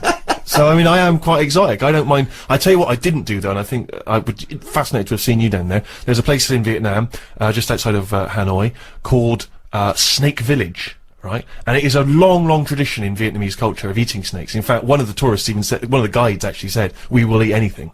And they eat snakes over there, and I'm not just talking about tiny little ones, I mean proper great big mammoth snakes, sometimes even king cobras, which I think may even be endangered in some parts of the world. And anyway, in Snake Village, you go over there. I didn't go because I was just a bit too squeamish. You sit down, they bring a great big snake, you choose it like you would a lobster, they bring you that snake, they sort of give it a bit of a demonstration, then they slit it open in front of you. That's disgusting. The blood dribbles into a cup, and then if you're the guest of honour, they take the still beating heart and they make you drink it from a glass. Yeah, you see, That's disgusting. I've never fancied that. No. I've never sort of thought, you know what? I just think it's not holiday, that, it's like endurance. Well, I don't, I'm not suggesting that you would enjoy that. I'm saying that there are many of these interesting, you know, exotic worlds out there. You just stay closeted in your tiny little world and whinge about everyone else. Oh, and this and that. You've got no real empathy. I mean, I went to some extraordinary places in Vietnam. There's quite a lot of floating villages. Yeah. Villages that are actually floating on the water where the fishermen Well, he's had live. trouble with his boiler. There was a big leak in your flat, wasn't there? but that's fine, looking at stuff like that. All I'm saying is, when it comes to the point when I'm getting hungry, don't be serving me a snake's head. I'd love to see a little floating village. But why is it every restaurant you go in, they go, you know, do you want some crispy ant? Sea urchins? You know, some mate had one of them, and he said, it's sort of alive when you're eating it. You have to hit it on the head to knock it out a bit and eat it before it wakes up again. I don't want a meal where you're sort of having to do that to it. I'm not going to enjoy it, thinking, is it waking up yet? I haven't finished my starter. Oh, it's rolling about a bit. Hit it on the head again. But this shows your ignorance, Carl, because Vietnamese food is not like that at all, is it? I'm just talking about one particular exotic restaurant. Strokes, 12:51 on XFM 104.9. I'm Ricky Gervais, Steve Merchant, and Karl Pilkington. Not done a lot. Maybe you should earn your money as you get to Mondays off for this 2 hours of nonsense. What are you on about? Done loads of stuff. Go on, what? Slag Suzanne off. Yeah, brilliant. First link. Yeah. Talked about trannies. Yeah. Right. Same old, same old. Yeah. Let's have something new, something fresh. Well, I've been looking around, right, on the internet for stuff. On the internet. Yeah. Your Bible, where you get all your information about the world and the universe and morality from. And you know, like, how I always say to you, I don't really read that much of it, I just read the headline, Perfect. right? Yeah. Anna Nova have sort of nicked that idea to grab you. Nicked what idea? Well, to sort of get to the meat straight away at the top. Do you know what I mean? The headline to the story and everything. What? Right, these are But stories. the headlines already existed. That was why you thought that was a good not idea. like this, though. All right. Headline. Well, these are all headlines, right? Vibrating shoes could stop elderly falling. Do you know what I mean? Oh God. You don't need... Vibrating shoes could stop elderly falling. Yeah, that's the story. You don't need to read on. That's what I'm saying. Well, Right, could so you this read is- on anyway? Can't be bothered. Read on anyway. Well, Read- you have a look at that in a bit, right? All right. So Okay, it's so what interesting. This is frustrating radio if you're sitting at home. No, well, but it's not on. They've turned it off. If you want to know more, you know where to go. That's what I'm saying. That's what they should do in the news. Get the news done in Bong. a minute. There's a good story about Iraq. Right. Bong. Look it up. Look it up on the internet. Anna Nova. Give us another bong. Bong. Family sick of living on Butthole Road. Oh, brilliant. Bong. Man wears same shoes for 60 years. Oh, bong. This isn't that good.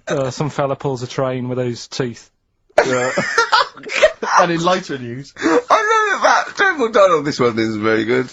And the last one, man fails to break clothes pegs on face record. She's always good. Well, that's the one I did read on about. I love that out of all those. That's the one he read on about. Go on then. Just, Why is that news? He fails to make a record. So did I today. I know, yeah. I failed the long jump record today. Yeah. Didn't even take part. No, I was rubbish. But what are the rules on world records and that?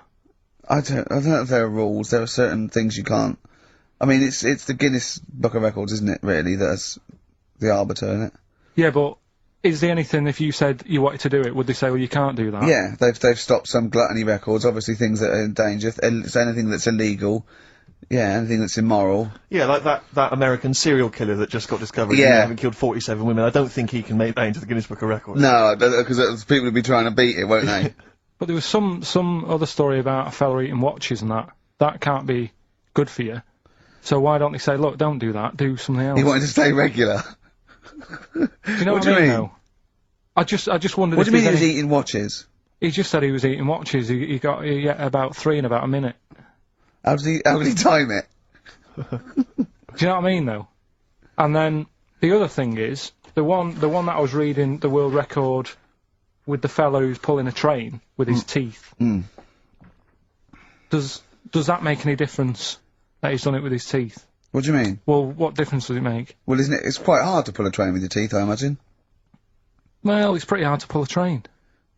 All I'm saying is it because he couldn't beat the fella who's pulling it with his hands? Well, so you tweak this it a is bit? my point. I think there was one bloke with a record for the running backwards 100 metres was sort of like 11.5 seconds. And I was thinking, turn around, you'd probably have a really good go at that. Do you know what I mean? Yeah. It's sort of like doing a marathon with a milk bottle on your head. Take the milk bottle off and see how fast you can go, you twat. But you can just tweak it, like the fella who has done the pegs on the face, right? Yeah. His name's Gary Stretch Turner, right? Right. So he's sort of cheating already if he's got a stretchy head, right? but You are, right, you are one of the most stupid humans I have ever met. well, get me in the book. Yeah? Right? But listen. So Gary Stretch Turner, right? His record is 153 pegs. Yeah. He did it again, and he only got 150 on. So he hasn't broke his own record. Right. But what I'm saying is, if he tweaked it a bit more, would that make a new record? What? Well, if he said, I've got 150 pegs on, but at the same time as eating a burger. I see what you mean, yeah. Yeah. He'd be the, Or is it- world record breaker for pegs and eating burgers at the same time. Yeah, just change it a bit. If you know you're not going to make it, just do something else. I'm assuming the rules are set at the beginning, Carl. That's Yeah. it. That's where they say, right, you're just going to do the pegs thing. You're not going to introduce burgers halfway through, are you? Definitely not. And then they have a go. I was on one leg, not interested. How many pegs? 150. Can I just ask very briefly, I was quite interested by the family had to move, because they lived on Butthole Road. Yeah, I quite like that Now, one. I don't know if I've told you before, Rick, where I used to live. I'm not going to tell you the name of the street that I used to live on, because not on air, because my parents still live there, and I don't want, Right. you know. But I'm going to write it for you now. This is the name, the genuine name of the street I used to live on. Just imagine when you're at school, Yeah. and like in class, for instance, in French, you've got to say, you've got to answer where you live. Yeah. J'habite, wherever. Yeah. That's the name. This is actually the name of the street we lived on. No, it's I not. swear to God. That is... I absolutely right. I could phone my father now and he could confirm that for you. I swear because he doesn't want to God. And I tell you that. But listen, do you know what worries me? It's the apostrophe S. I know. Because that's blatant. Yes. Amazing, isn't it? That is incredible. imagine how embarrassing So that if was. I look that up in the Bristol... You'll find that in the Bristol A to Z. I swear to That God. is really... Why have you never told me that before? I can't believe I haven't. That's I'm incredible. still embarrassed now. Do you know, if whenever I have to phone up, if I have to give that address, I always spell it instantly. Really? Like, somehow that'll hide it, that'll disguise the name. But it's interesting, my friend Rufus, his parents lived in a place called Fockingham. Right? This is amazing when he was growing up. They lived in Fockingham. Yeah. They moved to a village called Fingeringhoe. No! I swear to God. Really? Amazing. Oh, Well, God. perhaps you come from an amusing town or street. Hello, Why mate. not get in touch? Fingering Hole or Fockingham? Well, that's my business. Well, this family who's sick of living on Butthole Road, right, said the thing that pushed them over the edge was the sign was outside their house, and tourists were always coming, sort of having the picture taken with the pants down, next to the sign. Oh, And no. that's the thing that... What's it called? Butthole Road? Butthole Road, yeah. Well, that's bad luck, isn't it? That is bad luck, isn't it? Who named it that, though? Exactly. Yeah, but it's not as if they've named it that after they've moved there. They bought the house knowing, oh, there's a lovely house here, so where you live, what road it's on. Well, They're not going to go, well, it doesn't matter, look at the house. Yeah! Yeah! Well, where am I going? Where am I seeing this Well, I'll house? take you Well, there. it's I'll on- take you there. I'll take you there. So, Well- you don't need to look. Just don't look at that sign. Just come into that lovely house, isn't it? It is nice, yeah. Well, my family wants to come later to have a Well, look at just it. tell them to, I'll meet them by the bus stop and I'll drive them here. You don't need to, you don't even know where you're going. You'll just sort of know, won't you? You'll know from then on. Oh, we get letters. Have them delivered to me if you want. I'll bring them, I'll bring them round. Don't worry about that. Don't worry about that. That's incredible. But I can't get over that, where Steve used to live. That's extraordinary, isn't it? Anyway, if you perhaps live in Tits Avenue, Yeah. you know, or... Wanklin Drive. Wanklin Drive, just get in touch. Let us know. We're not really interested. But it No. might fill up 5 minutes. Let's play a record. Let's come back with another of Carl's amazing quizzes. I'm going to Spunkton later. If I Was Your Girlfriend by Prince on XFM 104.9. Yeah. Ricky Gervais, Steve Merchant, Carl Pilkington. Big time. We've had quite a few calls. Greg used to live in a place in South Africa called Arsagay. Arsagay? Arsagay, Nothing yeah. wrong with that. Paul's friend's parents live in Fart Town, just outside Leeds. Fart time. Which is nice, isn't it? That's just ridiculous. And Dean used to live in Butts Farm, Hamworth. Farm. Yeah.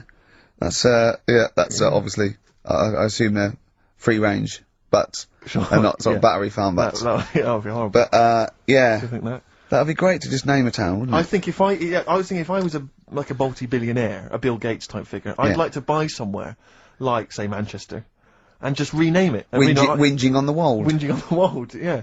Yeah. And Make them maybe- work Mondays. Exactly. They'd be obliged to that would have to be what it's called. Yeah. That's the rules. It'd be like mayor.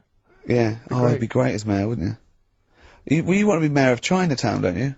I'd like to be mayor of Chinatown. It seems to me that there's not a great deal to do, No. because it's not really a town. No, exactly. But just a who can novelty we talk street. to about that? Who can go say, look, you've got to stop calling this a town, because at best it's a novelty street Well, with some slippy pavements near restaurants. I actually got stopped the other day by 2 tourists who said, "Do you know the way to Chinatown?" And I really wanted to say to him, "It's a disappointment. It's not a town. Seriously, it's not worth it. Pop in a record shop. Do something else. Yeah. Pop in Garfunkel's. Have some delicious sausage and mash. But you'll get to Chinatown, you'll go, this is not a town." Yeah. Yeah. Well, have you got a town hall? We've got a betting shop. Yeah. Not really a town. I don't think you can build a town entirely out of restaurants. That's not enough. You need more stuff. Oh dear. A lot of old people I've noticed there, Carl. Aren't there? Let's leave that, eh? What? We'll leave it. Leave What? the old... Leave what? Just got John, who's just emailed in. He said my secondary school was on a street simply called Bell End. That's Bell End, really? Yep. Oh, that's great. There's a road in Cricklewood somewhere called Clitterhouse Drive. Clitterhouse. Yeah, I don't think you can really get that. You can't get them on that. That's fine. No, that's fine. No, that guy's just having a laugh, just taking the mick, get a lot of that sort of thing. There's a place in America, apparently. Ben's emailed this in. There's a place in America called, My Anus. My Anus? Yeah. I think I've heard that. Yeah. Yeah. My Anus, yes, I have heard of that. That's unlucky. Yeah, that is unfortunate. Where do you live, where do you live, My Anus? I've got a letter for you. Where should I? Where shall I send it? Alright, don't get cheeky. Anyway, just rather than reading out the A to Z, right? Are we doing Rockbusters answers? Oh! Yeah. Go on then. Right, Listen, this has got Chris Moyles, The Breakfast Show, on Radio 1. This sort of stuff. well, listen, have we got a winner, Steve? Did We you, have, I'll check that in a minute. Alright, Yeah, can't alright, bother well, us, you yeah. find a good winner. Yeah. The Rockbusters clues. The first one was, this Teletubby has got No. mitts. Well, we know No, this one. We've done that. That yeah. was Police. Yeah, Right. rubbish. You ruined it. Right, the second one, I'm saving that money to buy condoms. Too easy, Johnny Cash. That was Johnny Yeah. Cash. Rubbish.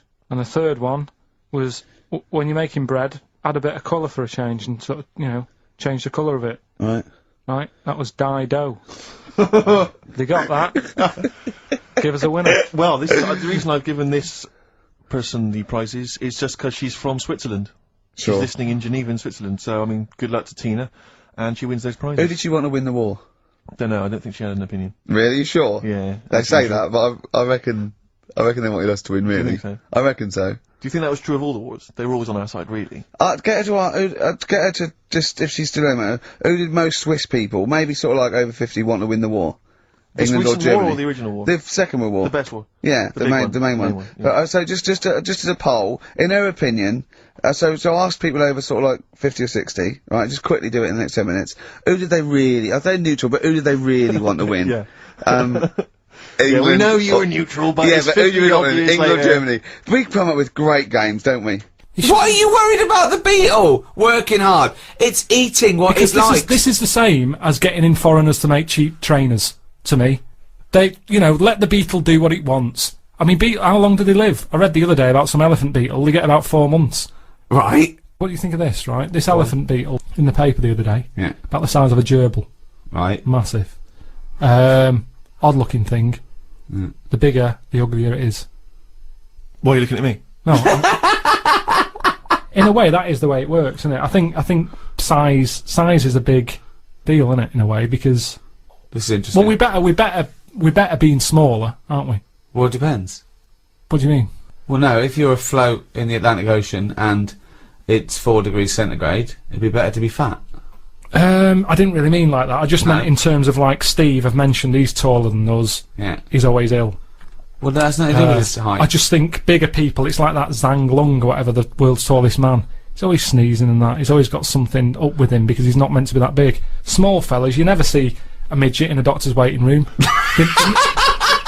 they never get ill, do they? You never see one getting run over because they're too small, so you don't hit them. So it's. I think size. If you're too big, You never see a midget in a doctor's waiting room. so the Well, thing, maybe they're there. no, they're not. They're not. So what I'm saying to you is this beetle that's massive, size of a gerbil. Yeah, but it's still. But a gerbil's small. What do you mean? No, this is a big one. This beetle is massive. It lives 4 months. Lives 4 months, been found in a banana crate. Right. Right. It's over here. They're upset for it because it's been in this banana crate for it could be like 3 months. And the whole purpose of the elephant beetle is to have it away. That's all it wants in its life. It's only got 4 months, and it loves having it away with another beetle. And it hasn't had it. So they found it in this crate, and it looked distraught. They said it was showing all signs of like desperately wanting to have it away. It was Well, when you can wank yourself to death with 6 legs, you leave anything alone for 3 months in a dark crate. Just eating a load of bananas. Yeah, eating bananas and whacking away well, anyway. 6 times at exactly the same moment. Its feet go, apparently. I bet it does. What do you mean its feet go? That's a sign. When they got it out, they got the experts in. They said, "What is this? We've got a beetle here the size of a gerbil." They said, "We'll come round." They had a look. I said, well, how big's the gerbil? That's just scientists HQ. There's their hotline. You can phone come up. round. Right. Well, you'll need a gerbil-sized box to bring that round in. Come round. Ring. Operator. Can I have people in charge of giant gerbil beetles? I'll put you through. Hello? Gerbil beetle people. I think I've got one. Come round. Anyway, its feet were going. What do you mean its feet were going? Do you mean it was dancing like Lionel Blair, or it had bunions? I haven't seen one, but There's a surprise. I just read that that they were saying, yeah, we know what's the problem here. Look at its legs go, and they go up and down a lot, and it means that it wants like a partner. It's dying for it, and they were saying they only lived 4 months, and it looks about 3.5 months old. This one. How could they tell that? The problem is they haven't got any of these beetles here, Right. so they've had to, instead of flying it back out, Yeah. they've gone over there to try and find one to bring it back because of the stress and that it's had, and it's older. Couldn't you put a gerbil in a beetle outfit? Hang on a minute. I don't mean a little wig holding a guitar. But I don't know the full story in that. I just know that they found this beetle. It just sounds unlikely that people would be this concerned about I one agree. beetle, and it's only got half a month left. It's got 2 weeks left. It's got to have some sex. We have got to give this beetle some sex because, god damn it, it's a beetle. What was found on a boat with some bananas? I It don't know deserves why- sex before it dies. I don't know why he cares more than a blood-sucking beetle than a chimpanzee. I just can't suddenly. believe people are flying out to Japan or Why wherever do they you come care from. so much about beetles all of a sudden? only because they were mentioned, and I just thought, whilst we're on the beetle tip, let's discuss them. What do you mean his legs were going as well? That's what they do. That shows signs of like it needs a woman. It's never had one before, which is weird. That's what I was going to say. It knew even though it didn't. And you're talking about my brain and my ears and all that. There's an example of how the beetle's not in charge. There's something else going on in its body. That's called instinct. Yeah. But that's true in a beetle, but it shouldn't be true in a human being. But it is though, isn't it? Otherwise, how did the first baby survive? How are we here now? Because you look at babies and they're spoilt rotten. I'm sick of it, the way they don't do anything for ages. They wouldn't survive. A kangaroo comes out, it's hopping around in about 2 hours. Babies, they sit there for months. But there's a very good reason for that, I've told you that. It needs its mother. If that was in a banana crate, it would have given up after about a week. What I'm saying a couple is, of days. It would have died in a couple of days, probably. yeah. Whereas this beetle, he didn't know the outcome. He didn't know if he's ever going to see this partner. Yet, even though he's been in this crate with bananas for 3.5 months, it still wants to have it away. Now, if I was that, I'd be like, I'm not in the mood anyway. Why do you equate yourself with the beetle? This is what I don't understand. No, I'm not. I'm just saying how that's where nature's good, and I think the beetles are better than us in a way. We have got our brain, we've got our creativity, we've got our cognition, we've got all those things. That's our forte. That's where we kick in. Thought, introspection, art. I agree. I could not live in a crate full of bananas for 2.5. I admit that.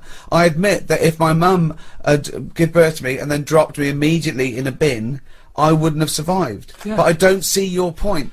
And I understand that Beatles can do that, and I can't. But do you know what? The Beatles, they couldn't have written and directed The Office. So let's call it even. Hey, all this talk of the Beatles, right, has suggested to me, let's have some more music. Here's the Rolling Stones. Oh! Well, that's about it. This is a test transmission for the Enemy Radio. I've enjoyed it. I think Steve's had a blast. He's got his hat on. Yeah, I'm as happy as Larry, mate. Just pleased that I've done it all for free. Yeah. Whereas Karl will be cashing a sweet, sweet check. I know. It looked like looking after number one after all we've done for him. I didn't even realise there was an opportunity to ask for money because I understood it to be a favour, so it didn't even occur to me to get my agent. Always ask. Always ask. No, because I'm doing it as a favour. If you said to me, "Can you come around and help me move house?" I would do it. I would not presume you're going to pay me for it. Debt of gratitude. See, one day maybe I'll need the Enemy. One day I'll call up the Enemy, just like you call up scientists and go, I've got a beetle the size of a gerbil, they say, come round. I might call them up and I go, oh, what's the drummer from Dodgy doing? They go, come round. But where does that debt of gratitude stop then? Because at what point do you say, well, I'll have some money, please? When I get a bill from British Gas, Yeah. what will I do then? Will I just say redirect this to NME? Because that little debt of gratitude. Sammy Jacobs, the fellow who runs NME Radio, send the bill to him, please, British Gas, because he'll sort me out. No. He'll go, what are you talking about? That's not my bill. Sort it out yourself. And that's what I'm saying. The world moves on money. I make money to pay the bills. It's not for me. Sometimes I never see it. Doesn't even touch my hands. It goes in the bank, out the other way. Doesn't even stop. There's always people taking money off me for this, that and the other. And I'm not moaning about that. But all I'm saying is that's Well, I know this and that costs you money, but why are you paying for the other? business, innit? Alan Sugar he'd say you're mad, you two. He'd say you're stupid. What are you working for free? What is this? Charity? Well, it isn't. He'd sack you two. He'd say, Karl, you're hired. I would love to see you on The Apprentice. What would Karl be like on The Apprentice? Wow, that would be amazing. That would be amazing. Well, firstly, he's not a team player. We've He's already not a established team player. that. No, Depends no. who the He'd team just go is. out getting his own money and say and not share it with anyone. So that's Joking. number one. Joking, aren't That's number one. 2, you wouldn't want to do it. You'd say, well, why am I doing it? For that, I've got bills to pay. Do what? What was that? Whatever he asked you to do. No, it's a task, innit? And I wouldn't go on there. Well, anyway. treat this is like a task. Well, okay, here's a task right now. Last night on The Apprentice, they were doing interviews. Oh, don't tell me anything because I don't know who's in it. No, I won't. All I'll say is that one of the interviewers says, and it's an old interviewing trick when you're working in business. They say, "I've got a lovely luxury pen here, right? Here's a classic old Bic biro, right? Now you've got to sell that to me now, right? Sell it to me now. How would you sell it to me, right? So this is a pen shop? No, it's a test, right, to see how well you can sell something, okay? Yeah, but- Doesn't matter what it is. In this instance, it's a cheap pen, right? No, but have you Sell it come- to me. Tell me the virtues of that pen. But Go. have you come to me or have I come to you? No, what do you mean? You're selling me that It's pen. a task. You've got to show us how you would sell a pen to us. What's No, good but it's about? different. Okay, tell me what's good about that Right, pen. go. Sell me the pen. You're on my door, right? You're selling. You're a pen so, seller. So I've knocked on You've your knocked door. on my door. Yeah. You're selling me a pen. Alright. Go. Hello, how are you today? I'm not interested. What you? Well, you don't know what I'm selling yet. Okay. Okay, Well, what are you don't selling? get nasty. I'm not getting nasty. I'm just saying, do you like to write much? Do you do much Yeah, I writing? do some writing. Yeah, Do I'm you? a writer, yeah. Do you? Yeah. Interesting. How do you do that? What? You innit? said a word processor. Yeah. Yeah. Computer. Oh. Thanks very much. Goodbye. No, but hang on a minute. Just, do you ever use a pen? Sometimes I use pens. Yeah, but I got loads of pens. Thanks. I got a really nice pen here. Beautiful, classic. Looks Yeah, like an expensive fountain. It's an expensive fountain pen. My grandfather gave it to me. It's Oh, that family one. owned. So that's quite a special pen. It It's a sounds special like. pen. I mean, it is a lovely pen and everything. But the problem is, when you go out and about, there's a danger that you could lose that. That is very true. But I mean, I don't really take pens. Have you with me seen when I go out and Lisa? about. Can I interest you in Just some looks like Lisa? a cheap, tatty old pen, mate. Sometimes you just want a pen that does the job, and this pen does that job. Do you want to buy some? No, I don't. Why not? Well, because I just told you I've got a great pen. I've got a great pen already, and I don't see why I need that pen. It's cheap and it's tacky and Well, it's you're no saying use it's to me. cheap. Do you know how cheap? How cheap is it? Well, it depends how many you want. Well, let's just say, for the sake of argument, I want 50 of them. Yeah, I can do that. What kind of How deal would much? you do for me? £8. £8 for 50 of those pens. I can get them for about a penny down the market. Sorry, Karl, you're selling 50 pens for £8. How much do they cost you? Just want to make sure this is a good business venture for you, otherwise it's pointless. How much do they cost you to buy? I got them really cheap. But how much? How much did I say you can have them for? £8 for 50. I paid £5 for 50. So Really? Where? This is. I'll have. Can I have them for £5 because I'm a mate? you can have 25 for 50. No, well, no. If you got 50 pens for £5, I wouldn't do this as a living. Anyway, that's the thing. Karl, can you get me 50 pens for £5 then? 50 pence for £5. Yeah. It's not worth it, mate. Well, no, I'm a mate. Just you don't want to make a profit out of me, do you? It's not worth it. I'm trying to run a business there. I've got bills to pay. Yeah, well, I'm trying to write something. I'm going to close the door in your face. Alright, you don't want a pen. No. Fine. Sometimes you've got to know when to cut off and move on. And So that's what I you'd do. say to Sir Alan, is that you always give up? When someone says no, you give up. I'll say I met him. He just wasn't having it, Sir Alan. So he didn't want any pens. If you don't want any pens, you're not going to buy them. But you're a salesman, you've got to persuade me that I need a pen. Everyone needs pens. But what are you saying about the other fellow that came out of well, just lurking behind him, who came out of the shower, and I went, oh, I'll have 50 pence for £5. What did you say to him? He said, not interested. Yeah, because it all got a bit dodgy. I don't know who this person was and that, and he just wanted him at the going rate. What sort of a businessman would it be? For me, to have got the pens for £50, 50 pence for how much? You're fired. Stick it up your ass. Oh, we're gonna Put your fingers in your mouth like this, Carl. Right? Put it apart like that. Put it apart. Alright. Now just say bucket and spade. No, with your fingers in your put mouth. your fingers like that and just say bucket and spade. Bucket and spade. No, don't do keep your that. fingers in your mouth when you say it. Bucket. Oh, Carl, play a that's record. outrageous, Carl. Smashing Pumpkins, Untitled, Next FM, 104.9. I just got to tell you something, Steve. Remember, at my birthday party, my girlfriend had bought me one of those, arcade games you put money in a pub. Oh, it's a quiz machine, though, isn't Quiz it? machine, yeah, touch the screen. And we're all playing, but Steve, with his general film knowledge, people were getting like 100,000 points and getting through, right? Steve got something like 8 million. Right, listen, I got the top score on a movie trivia quiz game, right? Who's the geek now? Yeah.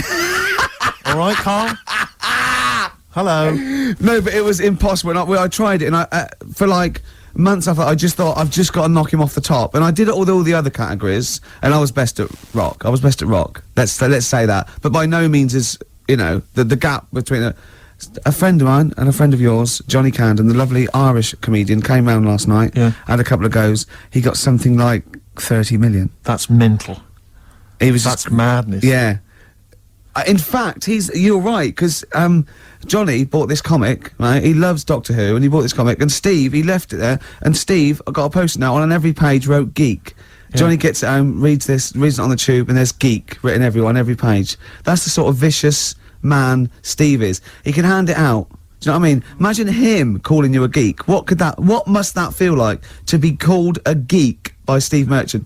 What do you think, Carl? Every week he has a go at me anyway. What are you talking about, a go at you? You're having a go at me every week. 3 weeks. What?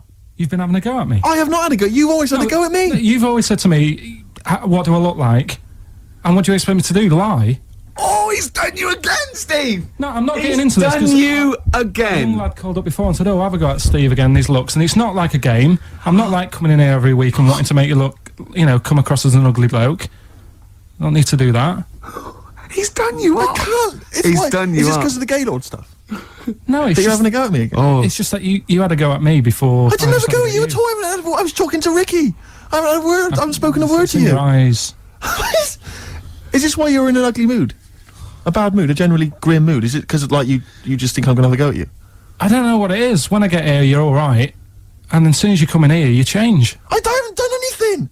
What are you talking about? You're paranoid. I haven't said anything, mate. I'm I've drawn a keeping little at it. picture of you here, but I've I'll not tell you said what, anything. what we need now is a song for the lovers. I want to tell Rick, you now, please. this has been one of my favourite songs for about 20 years. It's by David Bowie. Now, David Bowie's had his phases, and I liked his glam stuff, and Tin Machine went off, and you know, he's always sort of there, on and off, right? But this song is off Space Oddity, and it's called Letter to Hermione, and I don't know why he stopped writing songs like this, because this is probably one of the most beautiful songs ever recorded, and I know Steve agrees with me on this. I do indeed. Rick, can I just kiss and make up with Carl? No, that is... No, let me just kiss my kiss. Yeah, but it doesn't. Next week it'll be the same again. It doesn't mean anything. It's like let's saying kiss on the sorry. lips. Kiss on the lips. Go on, look, he's... Carl. look, Carl. Get I've never... Carl has gone his tongue. a absolute shade of purple, straining not to have Merchant's... There's no point, Steve. No. There's no point. No, just shake and make up. Shake what, Rick? There you go. All friends, sit down. That's lovely, that's a lovely moment. It's XFM 104.9, and this is Letter to Hermione by David Bowie. It's beautiful. Letter to Hermione by David Bowie, wow. After that, I think he wrote The Laughing Gnome. I know, it's just, the thing about David Bowie, I feel the same way, it's like, he's clearly a great, you know, rock musician, great fun records, you know, I saw him at Glastonbury, absolutely fantastic entertainer, but his songs have never gripped me, they never got me at the heart, you know. Except that one. Except that one, that's Yeah, the first one I've yeah. ever heard of his, which really got Oh, me in the good. gut. Yeah. Amazing lyrics. Yeah. Brilliant. Yeah. Carl, what were your thoughts? It's alright. Yeah, you're a poet, Carl. Play something else then. Blur. Coffee and TV. Good to hear that one again. Yes, good. Before that, Radiohead, True Love Waits. Wow. Steve, it's time for my world-famous film review. People love it. Yeah. Yeah. Yeah. How can I just ask, before Go on. you crack on with the film review, I notice you often do films that people have already seen. Well, you see, that's what I mean. That's why I think your film review failed, because people didn't know what film you were talking about. They hadn't seen it. Yes.